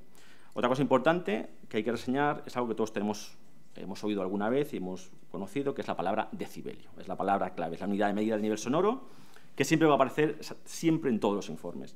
Lo principal que hay que conocer es que los decibelios vienen en una escala logarítmica, es decir, los incrementos de unidad en unidad suponen un mayor salto que lo que sería una escala lineal. Entonces, debemos quedarnos con la idea de que incrementos de 2-3 decibelios son muy importantes. No decir, oye, pues es que joder, se pasa por 1 decibelio, por 2 decibelios. Ya, pero es que es una escala logarítmica y es diferente completamente a una escala, lo que supondría una escala lineal. Hecha esta pequeña aclaración técnica, continuamos diciendo que a nuestros clientes siempre comentamos la situación en la que sería ideal realizar las mediciones. Por ejemplo, que no haya animales domésticos, que sea posible tampoco haya niños que no se puedan controlar. Incluso les enviamos ciertas situaciones en las que si se producen, nos pueden llamar para valorar la idoneidad o no de hacer esas mediciones o proceder directamente a cambiar de fecha. Posibilidad de que haya obras en las cercanías, acontecimientos que puedan hacer menos claras las mediciones. Sabemos que tenerlo todo controlado es imposible y que intentamos que las condiciones a que se mida siempre sea la mayor idoneidad posible, ¿no? En estas circunstancias, y además lo comentamos siempre, nos damos cuenta de la multitud de ruido que estamos soportando en nuestro día a día, casi sin darnos cuenta. O sea, el tema que todos conocemos, cortadoras de césped, sopladoras de hojas, talas de setos, nosotros nos ponemos a hacer las mediciones y siempre aparece una fuente de ruido que nos hace estar mucho más tiempo que teníamos planeado. Y es algo que la gente lo tiene totalmente interiorizado, pero que cuando haces las mediciones acústicas verdaderamente afectan y hay que tener en cuenta, ¿no? Con respecto al cliente, toda la información que nos proporciona el cliente es bienvenida. Hay veces, como hemos comentado anteriormente, que nos da una idea de las pautas y características de ruido, y otros, que es casi igual de importantes, lo que nos transmiten es la forma en que ellos mismos están soportando ese ruido. Esto siempre nos es de gran utilidad para darnos cuenta de la gravedad del asunto.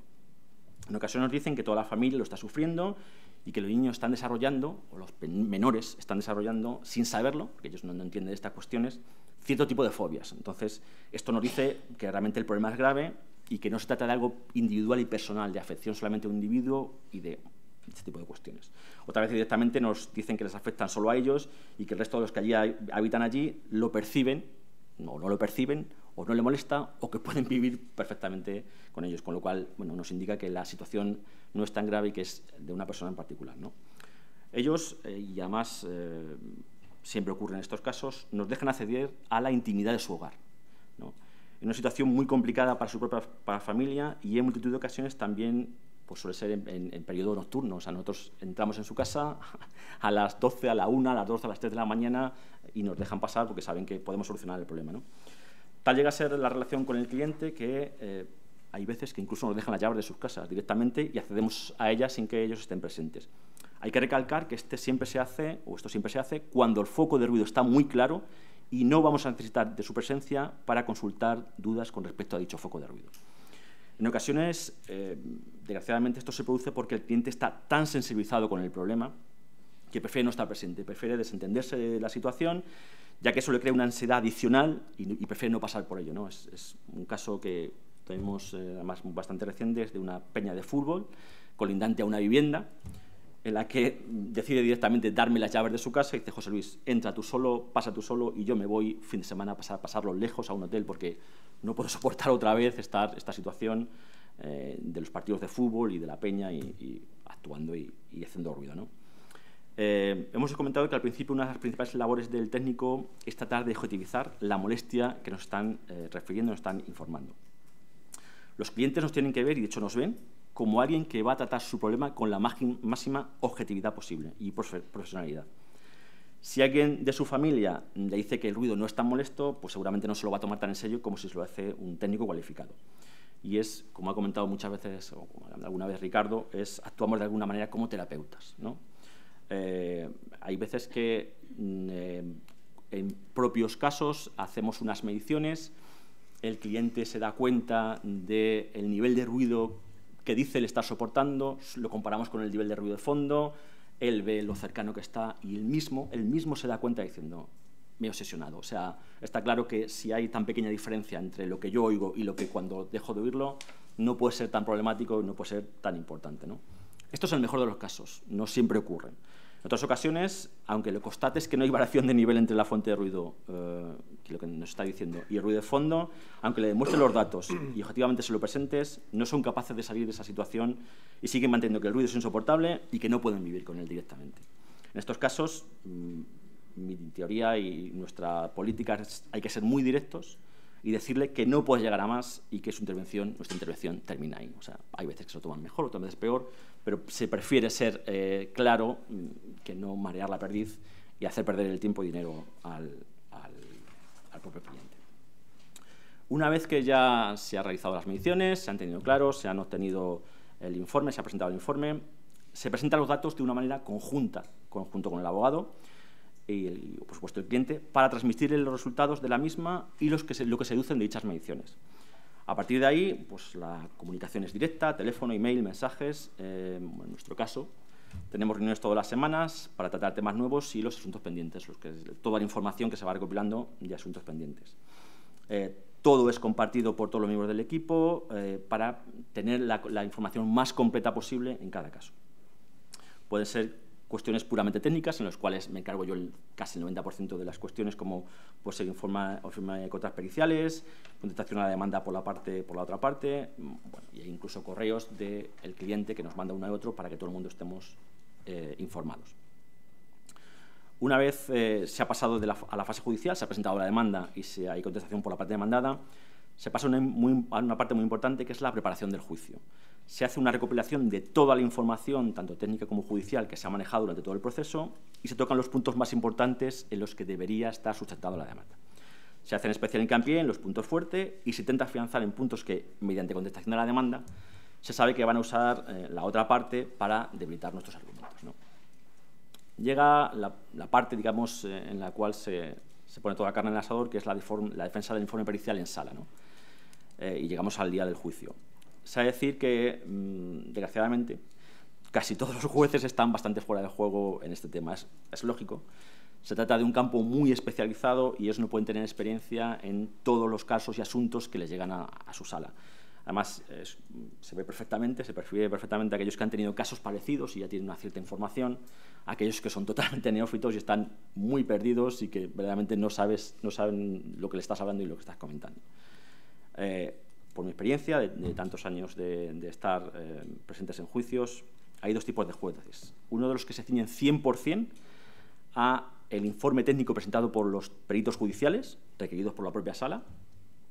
Ellos es lo que dicen, los peritos de la otra parte pueden decir o pueden argumentar, pero van a basar casi siempre su sentencia en lo que dicen los peritos judiciales.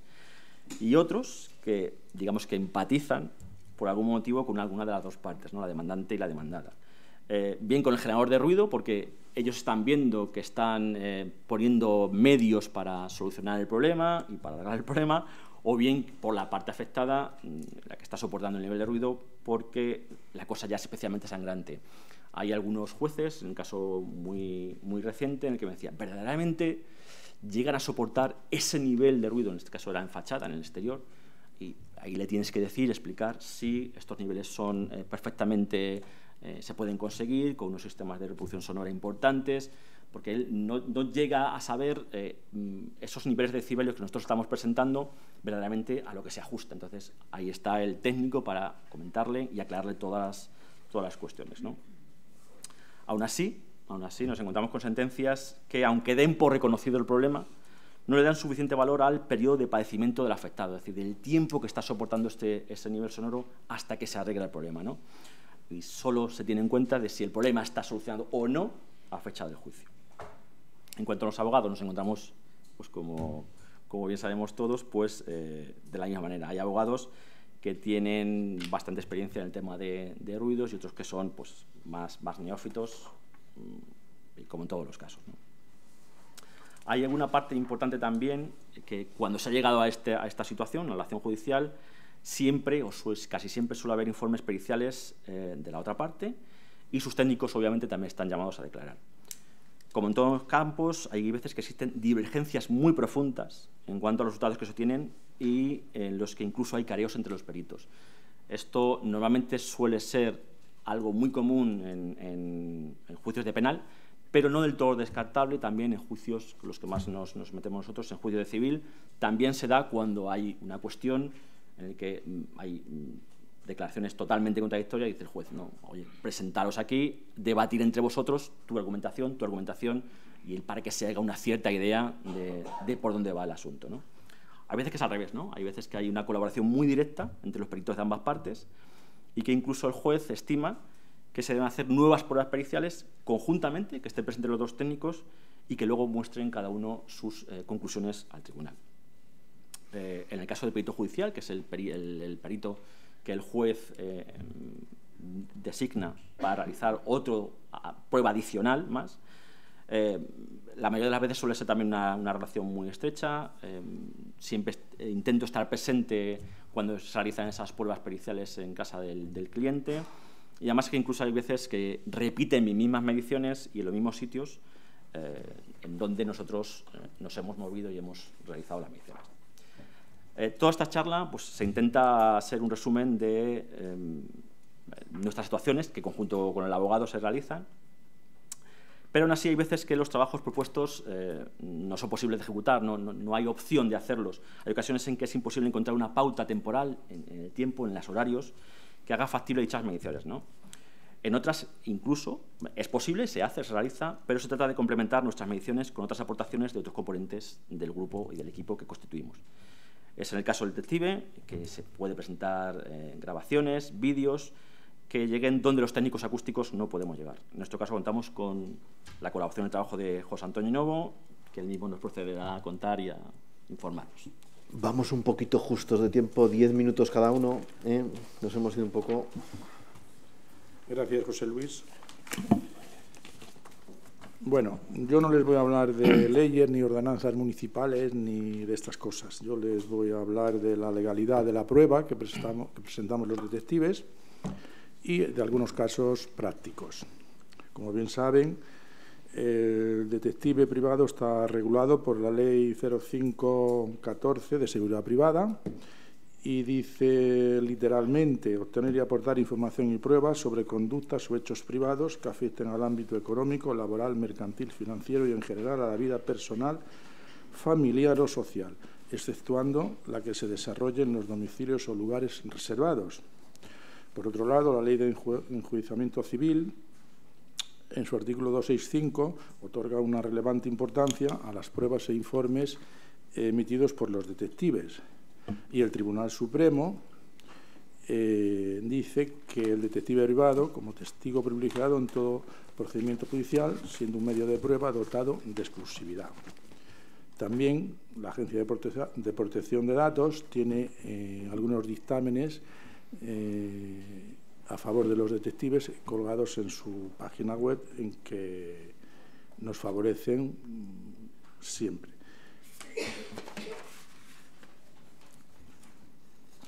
Los casos que nosotros hacemos normalmente, a petición y en equipo con el abogado,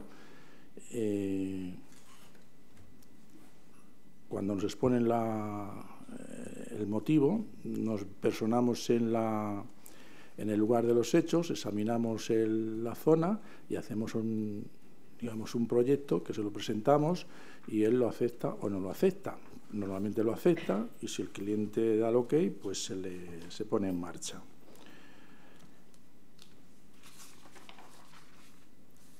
Los medios que utilizamos los detectives son diferentes a los que utiliza José Luis, porque nosotros en el juzgado aportamos un informe que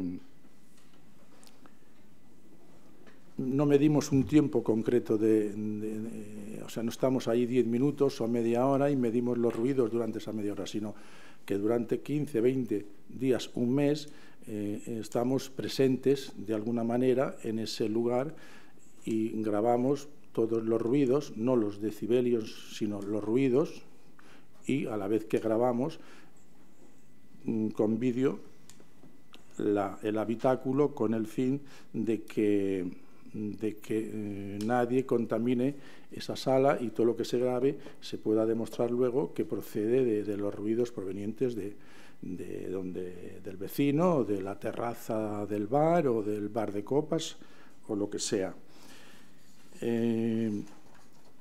Los casos prácticos de que les puedo hablar, debido al poco tiempo que tenemos, bueno, pues les podría hablar que hemos hecho algún caso en parques públicos, terrazas, que el ayuntamiento da una autorización para explotar una terraza y al lado del parque pues hay vecinos y estos pues se sienten molestos. Nosotros lo que hacemos es grabar esos ruidos constantemente y tanto en vídeo como el audio. El vídeo es para una imagen vale más que 100 palabras, para que el juez, en su caso, pues vea las imágenes de que hay muchísima gente y que todo el mundo se toma una copa y otra y una cerveza o lo que sea, y uno habla más fuerte que el otro y tal. Eso es uno de los casos que se hacen bastante. Luego las terrazas de los bares, sobre todo en verano, pues hay muchísima gente, sube muchos ruidos y tal. Todo eso, nosotros, repito, no medimos decibelios. Nosotros lo único que hacemos es grabar constantemente los ruidos y grabar también imágenes. Todo esto es legal que lo podamos hacer porque lo hacemos de una forma moderada y siempre durante un tiempo prudencial, sin excedernos, ¿no? Tenemos un caso en concreto que había esto lo digo por la legalidad de la prueba, que era un piso patera, llamémosle así, que era un piso de unos 40 metros y vivían unas 10 personas aproximadamente, solo iban a dormir, entonces no teníamos forma, molestaban muchísimo a la vecina de ahí abajo y no había forma de demostrar que ahí vivían tal. Entonces hemos colocado un sistema de grabación de vídeo en la escalera, lugar de la comunidad, que entre comillas pueden pensar que eso no es del todo legal. El caso es que lo hemos hecho, grabando a las personas que entraban allí durante unos 25 o 30 días, no más. Hemos hecho un informe, se presentó al juzgado y la persona, el dueño del piso, pues nos denunció a la Agencia de Protección de Datos y la Agencia de Protección de Datos nos llamó, nos pidió explicaciones, hemos dado la explicación y pues nos ha absuelto de todo, ya que se había hecho con un fin muy concreto. Si no, no habría forma de demostrar que esas personas estuvieran entrando desde las 12 de la noche a las 4 de la mañana, constantemente, para arriba, moviendo muebles, camas, de todo, y esto es uno de los casos más relevantes que hemos hecho y que la Agencia de Protección de Datos pues, no nos ha sancionado para nada, nos dio la razón. Luego, recientemente hemos hecho otro caso en una calle de Madrid, que había un pub que hacía muchos ruidos. A través de los trabajos de José Luis y el buen hacer de Ricardo, se consiguió que se modificara el ruido interior, o sea, que se hicieran reformas para que no hubiera tantos ruidos, pero ¿qué sucede? Que la gente fuma y salen a la calle y se forman grupos fumando. A las 6 de la tarde pues no se nota el ruido, pero a las 3 de la mañana pues imagínense ustedes la que se puede liar 5 o 6 personas hablando y a cual se le escucha cualquiera hablar más fuerte y tal, y bueno, pues está supongo que pendiente de juicio, y así pues tenemos pues muchísimos casos. Luego, bueno, podría contarles 100 igual o parecidos o tal. Entonces, luego hay otra cosa que los detectives, llamamos la comparecencia judicial del detective. Eso es muy importante, aunque no lo parezca, porque nosotros, al menos, siempre nos personamos como testigo perito. Y la diferencia es muy grande, porque el perito puede examinar o ser experto en una determinada materia y dar una explicación, pero el testigo perito no solamente es experto, sino que ha estado viendo cómo sucedían las cosas, y por eso es la importancia de en todos nuestros informes declarar como testigo perito o detective perito, porque los detectives siempre declaramos como testigo, como tales, pero en nuestro caso lo hacemos como testigo perito. Y poco más. Aquí mi compañero Alberto, que es el especialista en poner los artilugios que colocamos para conseguir estas pruebas, les explicará pues lo que pone y casi donde lo pone. No del todo, porque si no sabrían todos ustedes tanto como nosotros. ¿Ali? Alberto. Buenas tardes. Bueno, como ha dicho José Antonio, nosotros entramos aquí en el engranaje precisamente para demostrar que el ruido se prolonga en el tiempo. Ya puede ser de forma continuada y constante, como pueda ser a lo mejor intermitente, que ocurre un día, el día siguiente no, pero al otro sí. Entonces, claro, para poder demostrar eso tenemos que poner sistemas que graben durante mucho tiempo.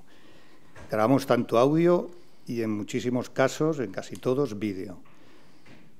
¿Por qué? Porque con el vídeo muchas veces también demostramos de dónde viene la fuente del sonido. El ejemplo que ha puesto de la terraza o de un bar donde la gente sale fuera y se pone a hablar, pues si tú estás grabando eso, aparte del sonido que están generando, queda mucho más evidente. O sea, parece como que al sonido le estás poniendo una imagen y se hace ver, ¿no? No es algo que oyes y no sabes de dónde viene. Ahí estás viendo claramente de dónde procede. En otros casos, la cámara nos sirve, bueno, para verlo bien, vamos a poner un ejemplo. Tuvimos un caso donde el cliente se quejaba que le ponían un ruido a propósito, bueno, ruido, que en este caso era música, que cuando te molesta es ruido, y que cuando él se iba de casa, él y su familia quitaban la música. En este caso era la radio. Entonces, para eso estaba la cámara, para demostrar que ellos no estaban en casa y cuando no estaban en casa, efectivamente quitaban la radio. Y cuando volvían, nada más llegar, pues como a los 5 o 10 minutos, volvían a poner el sonido. ¿Qué pasa? Pues eso, que para poder constatar todo esto hay que poner una grabación de larga duración, tanto del sonido que se está produciendo como de la imagen, en el caso que nos sirva, ¿no? Y luego todo esto, una vez que lo tenemos ya grabado y tal, hay que analizarlo. ¿Cómo lo analizamos? Pues tenemos una serie de programas donde podemos ver la forma de onda, donde ponemos imagen al sonido, no ya la de la cámara, sino podemos verlo para poder ver dónde están los picos de sonido, analizarlo y ahí poder hacer un informe. Un informe que se puede presentar a un juicio sin ningún problema y que podemos ir a defender también. Y con eso pues tenemos prácticamente todo. Los sistemas que utilizamos, pues para coger el sonido lo captamos con microfonía, una microfonía que tiene que ser de calidad y que tiene unas características dependiendo del caso que necesitemos, ¿no? Las características suelen ser micrófonos direccionales para poder captar el ruido en la dirección que viene y todo el ruido de alrededor con mucho menos nivel. Y así podemos demostrar que el ruido viene de esa dirección. Y luego podemos poner otro micrófono que denominamos omnidireccional, que ya coge el ruido en general. Y así podemos comparar un ruido con el otro. Y todo esto, grabado durante días, incluso un mes, durante horas y horas y horas. Y así poder hacer luego el informe para poder demostrar en juicio. En el juicio, pues nada, aparte del informe podemos llevar medios técnicos donde se puede escuchar, se puede ver. En el informe generalmente aparecen fotogramas si es que hay cámara y si no aparece un informe, pues con las formas de onda y todo eso. Y básicamente es lo que hacemos nosotros. Pues muchísimas gracias. Muchísimas gracias a Ricardo, como director de este equipo multidisciplinar, y a todos los que habéis intervenido en la mesa y que nos habéis demostrado que una demanda de ruidos ahora pues no se basa exclusivamente en una prueba testifical o incluso en una simple medición sonora o un conjunto de mediciones sonoras, sino que hay otras pruebas que se pueden utilizar para presentar estas demandas. Seguro que muchas de esas demandas que hemos pensado a veces, esto no tengo prueba, esto lo pierdo seguro, ¿no? Pues nos van a permitir estos medios de prueba presentar esas demandas con un poco más de garantía, ¿no? La testifical normalmente pues es insuficiente. Desde luego las actas notariales pues no valen para nada porque demuestran una determinada situación en un momento determinado, incluso el cúmulo de la acumulación de actas notariales. Las denuncias a la policía municipal, que es cierto que son indicios importantes en todos estos procedimientos, pues muchas veces se quedan en nada, porque no tiene nada que ver, por ejemplo, lo que la policía local de Pozuelo pone en las denuncias o en los expedientes que abre, que lo que pueda poner la policía local de Madrid. En determinados lugares, pues efectivamente se sirven luego como indicio para el procedimiento judicial, pero en otros casos no sirven para nada y la testifical luego del policía correspondiente tampoco nos lleva a ningún sitio. Yo creo que lo que es importante es acertar con los medios de prueba, saber que hay medios de prueba que realmente nos pueden conducir a estimación de las demandas y, bueno, oye, como los abogados siempre estamos en los dos lados, pues también saber desvirtuar esos medios de prueba que a veces se utilizan indebidamente. Yo creo que ha resultado muy interesante y sí abrimos ahora un periodo de preguntas que estiméis oportuno y que queráis hacer tanto a Ricardo, como compañero que conoce perfectamente y domina el tema, como a cualquiera de los peritos, detectives que han participado y que conocen perfectamente los medios de prueba que luego se utilizan. ¿Alguna pregunta? Venga. Sí.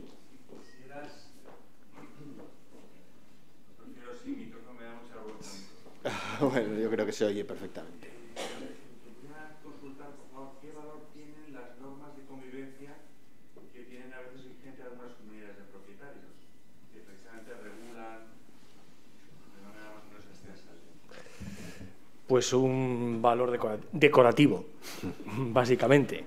Es decir, yo siempre digo que esas normas de convivencia son muy bonitas, pero no tienen carácter coactivo ni sancionador. No se puede imponer ninguna multa ni ninguna actuación por parte del presidente o del administrador o del acuerdo de la Junta que pueda ser impositivo, que se pueda hacer cumplir, por ejemplo, una multa. Pongamos el caso más sencillo: oiga, pues usted ha hecho esto, va a tener que pagar 100 euros. Eso no hay forma de hacerlo cumplir, y si se impusiera vía de las cuotas de comunidad o cargar sobre la cuenta, lo podría recurrir perfectamente. Dicho esto, yo creo que en muchas ocasiones me dicen, ¿hacemos normas de comunidad? Sí, háganlas, porque por lo menos deja claro cuál es el espíritu de convivencia, y al menos hay un marco donde agarrarse para poderle decir al vecino, oye, mira, es que no es que lo diga yo, es que lo dice la comunidad. El propio administrador, el presidente, puede ponerlo delante, puede llevarlo a la Junta y tiene donde fundamentarse para reclamar que se ciña a una convivencia y a una sociabilidad y un respeto entre todos los vecinos. Entonces yo creo que sí que es importante.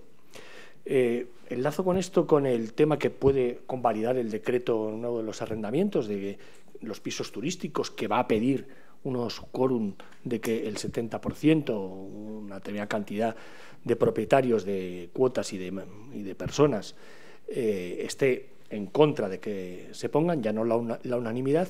Y creo que es un buen momento para que, aprovechando eso, también se pudieran hacer otras normas de limitación o de usos o de convivencia con respecto a estas situaciones, ¿no? Entonces creo que es interesante tenerlas.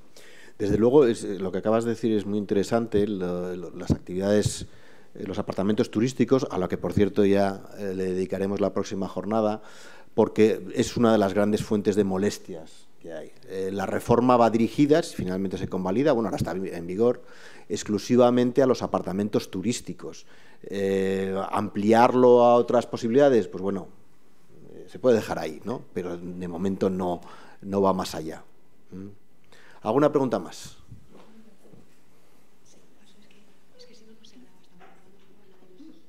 Bien, mi pregunta es la siguiente. En el supuesto de que haya un solo afectado por la actuación molesta de un solo vecino, ¿qué acciones le asisten? ¿Puede acudir por la vía del 7.2 de la Ley de Propiedad Horizontal?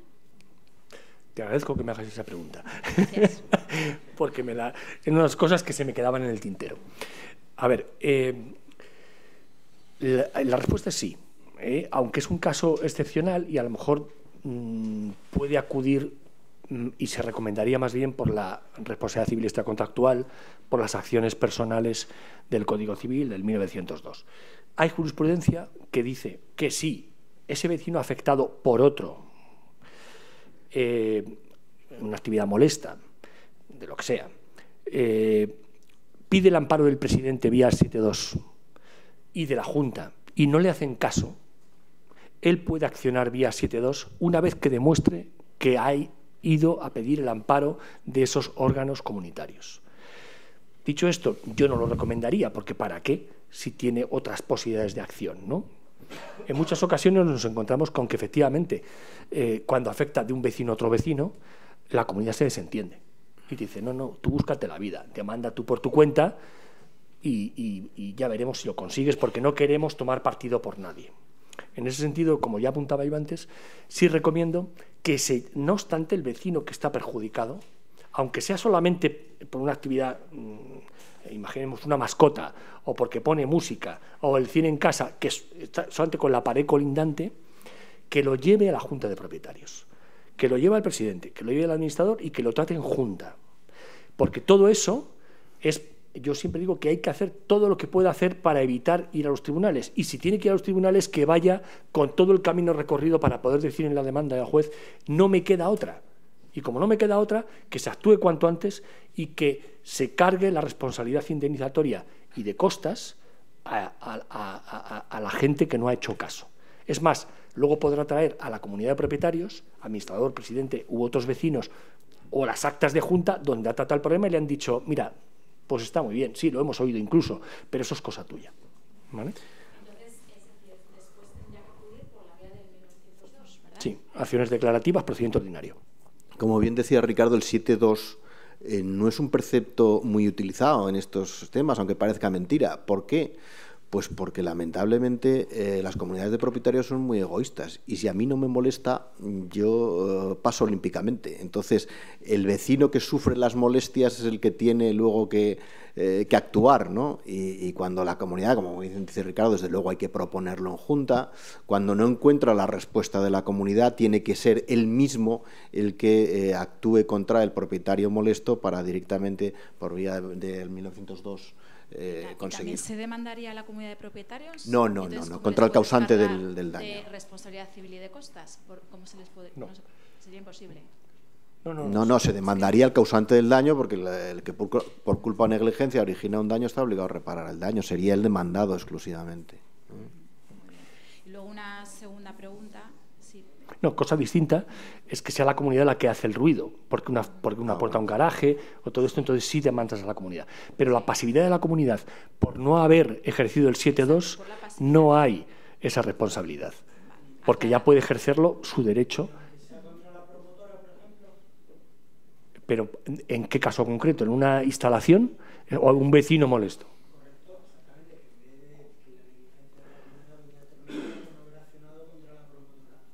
Bueno, si se han pasado los plazos y se le ha dicho en los plazos de la ley de edificación, entre los 2 años, de los 3 años y los que establece que debe hacerlo y lo ha dejado de hacer, efectivamente, es más, es que como esa instalación o esa tal ya pasa a ser de la comunidad, la responsabilidad es de la comunidad en esa falta de mantenimiento, pero si no lo ha ejercido con respecto a la constructora promotora, podría repetirse contra ella. Pero es que yo creo que son dos cosas distintas. Claro. Una cosa es la pasividad de la comunidad que legitima a un comunero a actuar en nombre de la comunidad de propietarios, que sería el caso de la promotora. La comunidad no actúa contra la promotora y yo, por lo tanto, propietario, me dirijo directamente contra ella. Y otra cosa es una actividad molesta, una acción de cesación del artículo 7.2 de la Ley de Propiedad Horizontal, que ahí la pasividad, existiendo la acción directa, tiene otro sentido. Yo creo que son dos cosas diferentes.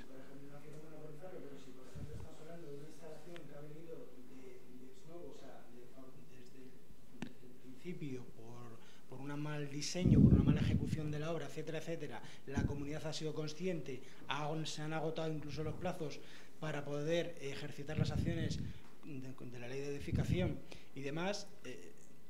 Lo que quiero decir es, ahí sí que se podría enlazar, y valga la redundancia, enlazando también con esto, hacer un responsable tras otro, es decir, a la comunidad por dejadez. Y, bueno, pues ahí habría que determinar la responsabilidad y si ha habido negligencia por parte de la comunidad o del presidente, pues efectivamente podría derivarse responsabilidad. Sí. Pero, en definitiva, ya sea por pasividad o ya sea por todo esto, al final, ¿qué va a pagar la comunidad? Es decir, claro, ¿de qué nos sirve meter también al promotor y constructor si la responsable por acción o omisión es la comunidad? De hecho, el ejemplo ya decía que habían pasado los plazos. Claro, luego al final el que paga, el que tiene que responder de su inacción o de su inacción contra el promotor o tal, es la comunidad, con lo cual yo no me complicaría la vida y tenemos ahí un problema de legitimación activa, pasiva, que luego puede volverse en costas contra el demandante, que lo gane contra la comunidad y que pierda en costas contra el promotor y constructor. Mucho cuidado, como pasa muchas veces en la ley de edificación, que a lo mejor liberan al arquitecto y al aparejador, y al constructor y al promotor sí les condenan, pero te toca pagar las costas al que no es responsable. Cuidado con esto. ¿Más preguntas? No, pues recupera rápido. Bien, hemos hablado de cómo medir técnicamente el ruido, pero ¿cómo se mide técnicamente un olor? ¿Qué medidas hay? Yo no tengo para medir olores. Claro. No, hay pruebas, ¿eh? Los peritos Sí. miden los olores Sí. y miden lo que haga falta. A ver, el olor lo crea una condensación de partículas en la atmósfera. Es decir, y eso puede ser, aparte de que se puede medir por la máxima particular, quiere decir, la máxima experiencia que decimos, es decir, es que huele por todos lados, lo decimos todos. ¿Qué nivel de olores? Bueno, pues hay sistemas, porque efectivamente la condensación de esas partículas, que pues un olor que puede ser de comida, hemos tenido algún caso de asador de pollos, que apesta toda o de un bar que utiliza las instalaciones de ventilación de los Zoom que no están previstas para la ventilación de los bares, sino de los baños o de las cocinas y demás, y que a través de eso, como es lo utiliza para sacar los humos, la extracción de humos, apesta a todas las viviendas y apesta a los descansillos y demás, ¿no? Entonces, a ver, yo creo que en estos casos suelen ser bastante patentes y por consiguiente es fácil de probarlo con la declaración de todos. Es decir, es que huelen por todos lados. Es más, durante el juicio se puede pedir una pericial judicial que, bueno, podrá medirlo en mayor o menor medida, pero si va un perito arquitecto, dice por dónde salen los olores, cuál es el foco, y que se huele perfectamente, y eso se une a todas las reclamaciones y el conjunto de la prueba, evidentemente, como está pasando durante el procedimiento, se puede hacer prueba en cualquier momento. Entonces, no hace falta tanto esa medición de olores cuando puedes acudir a un perito judicial y a un conjunto de pruebas. Quería preguntar dos cosas que no tengo muy claras. Por un lado, la actuación de ustedes, los técnicos en medición de ruido, si previamente hay que acudir al ayuntamiento, que vengan los técnicos, que se haga el expediente, como es lógico, y luego vienen ustedes, o ustedes pueden actuar por su cuenta y ir a una comunidad o ir a un piso y medir. No entiendo muy bien esas dos cosas. Sí. Eso por un lado. Y por otro lado veo que en las comunidades de vecinos, el administrador de la finca, pues muchas veces por inacción o porque lo que sea, no sé, las razones que muchas veces no ponen empeño en muchas cosas. Entonces, se origina ahí un tema que hay que estar detrás de toda esa persona, y si tú eres presidente de la comunidad, pues bueno, tienes más acciones, pero si no, pues bueno, entonces la cosa va siguiendo. Por otro lado, por ejemplo, en una finca que hacen una fiesta y siempre dicen que primero tiene que ir la policía municipal, y la policía municipal te dicen que tienes que estar cerca de tu distrito, que tienes que saber el teléfono, es decir, que si es a las 3 de la mañana, entonces ¿qué pasa? Que tú tienes que llamar a la policía, o cómo se organiza y cómo se observa esos expedientes. No lo tengo muy claro todo. José Luis. Sí. Hay varias cosas, efectivamente. La actuación administrativa y de nuestra empresa puede ser, como he comentado anteriormente, paralela. Es decir, puede ser que no exista solamente la nuestra, puede ser que solo exista en un determinado momento la administración, pero en ningún momento hay que esperar a que la administración actúe, ni tiene que haber un permiso, digámoslo, especial o algo parecido. Nosotros podemos actuar de mutuo propio y en cualquier momento y circunstancia, siempre que los clientes nos lo requieran. Podemos entrar en la casa de nuestro cliente. Obviamente no podemos entrar en la parte generadora de ruido, efectivamente. Hay veces que está muy claro que son instalaciones, que hay una colindancia entre una y otra, y obviamente está claro. Pero obviamente no podemos entrar en la vivienda del generador de ruidos. Está claro que no. Cosa que sí puede hacer la policía. Sí.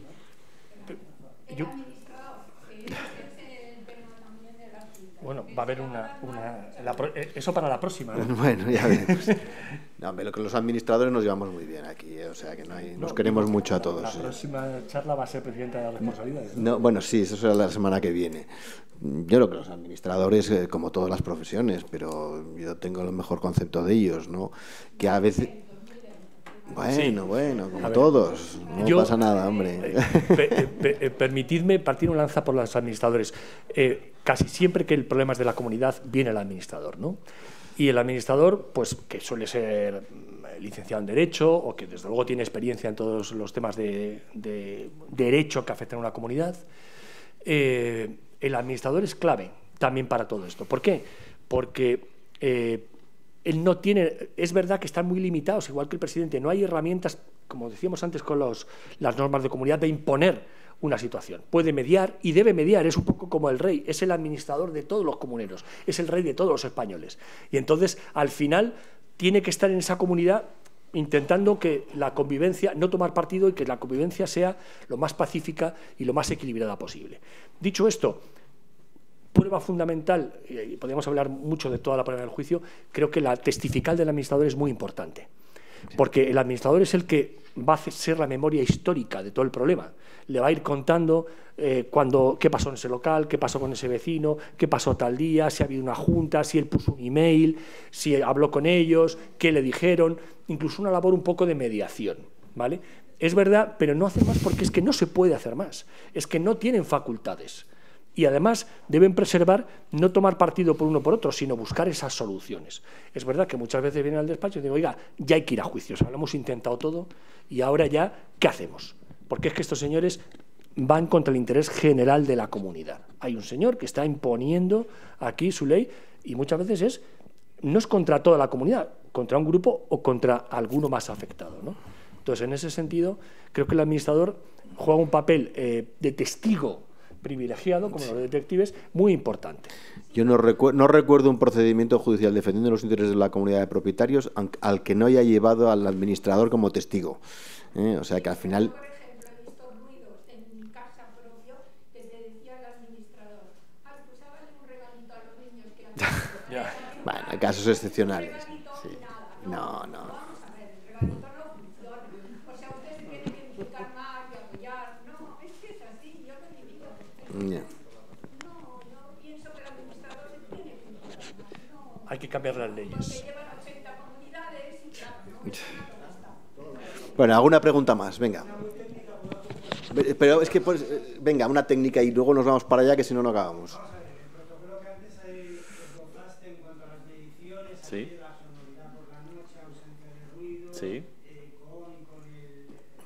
con la fuente, efectivamente. Vale, yo sí que estaba presente en alguna medición y, por ejemplo, me he encontrado que dentro de este protocolo, que tampoco sabía dónde estaba, que ahí soy manda, que los micrófonos se ponen como a 1 metro.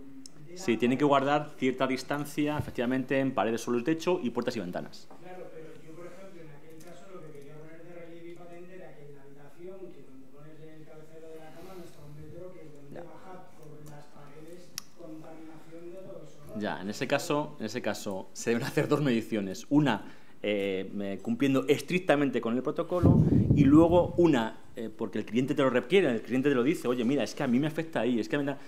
poniendo una desviación a la norma. Oye, el cliente nos refiere que la máxima afección suya es en esta zona, no cumple con la distancia mínima, estos son los resultados, y ya es, yo lo presento, lo aporto, y luego ya es las pruebas, cómo se pueden defender y le pueden hacer. Sí quiero apuntar ahí un detalle que lo he intentado dejar señalar en mi intervención.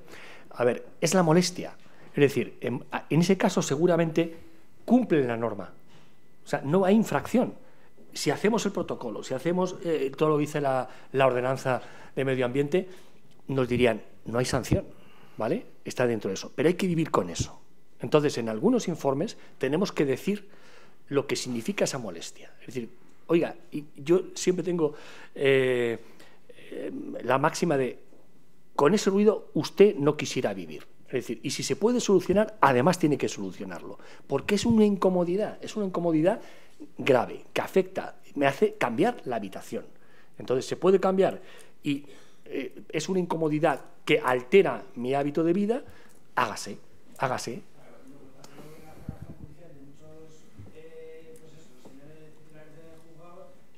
Bien. Yo ahí insistiría en una cosa, que a lo mejor un solo perito no es bastante. Es decir, ahí a veces hay que jugarse, es decir, esto es lo que dice mi perito, y pedir tú mismo un perito judicial.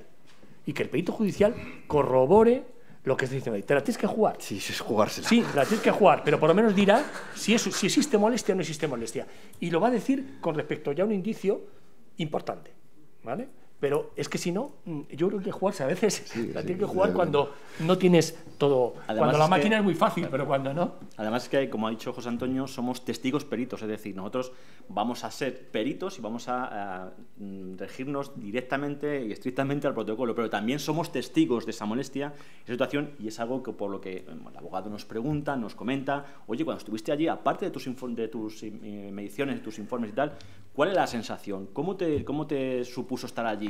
Hay veces que es que estás allí y dices, pues parece que, bueno, pues es un ruido, sí. Cuando estás hora y media, 2 horas de medición y dices, madre Dios, me quiero ir ya de aquí porque es que esto es insoportable. Y esa situación también se puede plantear y plasmar en todo del juicio porque somos testigos y peritos a la vez. Y eso es un tema muy importante, ¿eh? Lo de testigo-perito. Y sobre todo en el caso de los detectives hay que tenerlo muy en cuenta. No, y además en este caso precisamente la grabación a larga distancia sería fundamental. Es demostrar, a lo mejor el ruido no sobrepasa el nivel máximo, pero sí que es constante y todos los días, con lo cual no se puede vivir así, con la cabeza al lado de ese sonido. Más preguntas por allá, luego concluimos ahí. La responsabilidad del propietario comunero que tiene el piso alquilado en cuanto a la acción de cesación. Se puede dirigir la acción contra el causante real del daño y contra el propietario y el arrendador. La responsabilidad, claro, se le puede cesar el contrato de arrendamiento y tal, pero puede ser condenado lógicamente el propietario. Y todo el tema de costas y eso, quería que comentáis un poquito vuestras impresiones. Y otra cosa que a lo mejor no es para esta, es para la siguiente, es que en cuanto a los pisos turísticos, la modificación que estamos pendientes de que se convalide o no, al meter el punto 12 en el artículo 17, dice literalmente, y quería que me diera vuestra opinión, dice, el acuerdo por el que se limite o condicione el ejercicio de la actividad. ¿Eso qué va a querer decir, si se convalida este texto? Que un acuerdo en junta con 3/5 evita o prohíbe la instalación de un piso turístico. ¿Qué van a interpretar los tribunales cuando dice el acuerdo por el que se limite o condicione el ejercicio? ¿Puede la comunidad, hasta ahora, como no había específicamente nada del piso, se aplicaba al 16 y era unanimidad, porque era modificación del título constitutivo? Pero ahora que expresamente se dice modificación, condición o límite, ¿eso va a suponer que una comunidad de propietarios con 3/5 pueda evitar que haya un piso turístico? ¿O solamente puede limitarlo y condicionarlo, poniéndole más puertas, el 20%, todo eso? Esa es la segunda, la primera. Bueno, la segunda, empezando por la segunda. Lo que interpreten los tribunales, ni idea. Y en cuanto a que la finalidad y el espíritu de la ley es efectivamente permitir que se pueda prohibir la instalación de apartamentos... ¿Perdona? No lo pone claro, pero el espíritu es ese, con lo que yo creo que la interpretación que va a primar va a ser esa. Pero desde luego hay que tenerlo muy en cuenta, a partir de ahora, o sea, no con efectos retroactivos. Eso. Yo creo que lo que se pretende... No me prohíbas. Limite o condicione la interpretación. Efectivamente estoy contigo en que la redacción es manifiestamente mejorable, pero desde luego... Sí, pero desde luego lo que se pretende es eso. Sí, pero enlacémoslo con lo que nos toca hoy, si el piso turístico tiene unas molestias o no. Es decir, una cosa es que pueda estar a favor con las cuotas de la comunidad y demás, y otra cosa es que se ejerza con abuso, con daño para terceros, sea uno, sean varios. Es decir, cuidado con esto. Claro. ¿Y luego la primera pregunta? Sí, la pregunta del propietario. Pues yo distinguiría si es una vivienda o es un local también, ¿no? Pero, a ver, yo creo que el propietario tiene una responsabilidad en que puede resolver el contrato si él constata directamente o con el administrador y la comunidad y lo que dice, si le constata esa molestia, esa incomodidad que está causando al resto de la comunidad, puede resolver ese contrato y debería por lo menos amonestar y requerir a su inquilino para que cese en ello. Yo creo que si luego no lo hace, ya que demande o no, le puede exonerar de esa responsabilidad. Yo, de todas maneras, en cuanto a la legitimación pasiva, yo desde luego demandaría los dos. O sea, eso lo dejaría claro. Evidentemente, el riesgo que hay de condena en costas por la desestimación respecto de uno de ellos, vamos a ver, es que no se puede producir, porque si te estiman la demanda y procede a la resolución del contrato, en esa resolución del contrato tiene que estar demandados las dos partes, propietario y arrendatario, con lo que el riesgo... Ya, pues allanarse la demanda y va a evitar las costas. Sí, sí, sí. Dos preguntitas más últimas. Había una por aquí y por el fondo había otra. ¿No? Pues entonces... Quería, respecto a la pregunta que ha hecho el compañero, que le ha preguntado a usted el tema del cabecero de la cama, que se tiraba la pared esta, pues cuando el ruido te proviene, parece ser, cuando viene de una pared, se transmite por la estructura del edificio. Entonces tú planteas un procedimiento y el juez te va a decir, sí, bueno, sí se ha probado, en el procedimiento, en el juicio se prueba que hay una molestia. Entonces, ¿cómo subsanas esto? Te dan la razón, eres afectada, pero sigues con la contaminación de la estructura, o sea, se transmite por la estructura. Bueno, lo primero, el tema de estructuras. No, sí. Por mucho que te den la razón, ¿qué haces? No, está claro que se prueba si hay una... Normalmente se suele saber o se suele conocer dónde está la fuente de ruido. Efectivamente, lo que comenta es una transmisión estructural, que cita los parámetros del edificio, y al final lo que se traduce es en ruido aéreo. Pero además que, por todas las veces que hemos comentado... Entonces, vamos a ver, determinar el foco, que es lo más importante. Oiga, suelen ser los aparatos de aire acondicionado y que eso se transmite por ahí.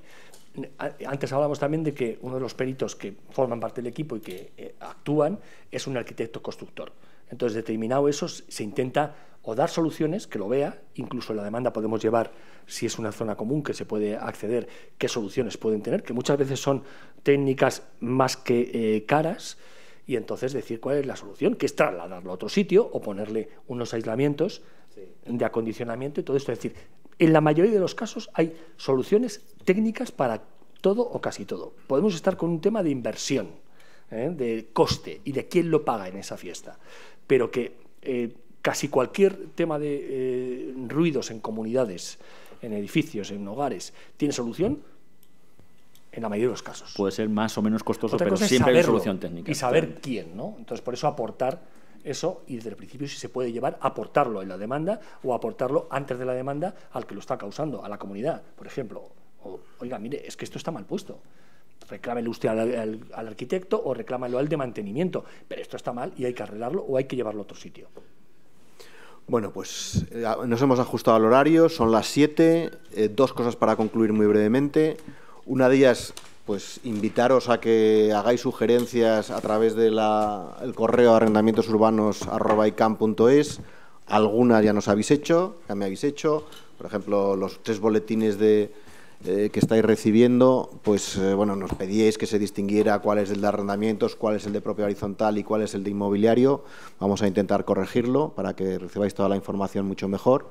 Y la segunda, pues invitaros a la próxima, que será el 28 de mayo, que como os he comentado, pues va a ir sobre los arrendamientos turísticos. Ha confirmado la asistencia el director general de la Vivienda de la Comunidad de Madrid y 2 compañeras también, una que vamos a tratar un poco el aspecto administrativo y otro más el aspecto civil de lo que son todos los arrendamientos turísticos, y esperemos que sea muy interesante. Y ya para concluir, agradecer la presencia a los 4 intervinientes, al compañero Ricardo Ayala, que de verdad, pues, en fin, no tenía los papeles y no he leído todo lo que es, pero es muchísimas cosas, y lo importante es que ha demostrado que sabe de esto el que más, ¿no? Y ya os decía que no hace falta buscar ni mucho menos a magistrados para que nos vengan a leccionar, ni a catedráticos de Derecho, sino que en casa tenemos los que más saben. Muchas gracias, Ricardo. Gracias.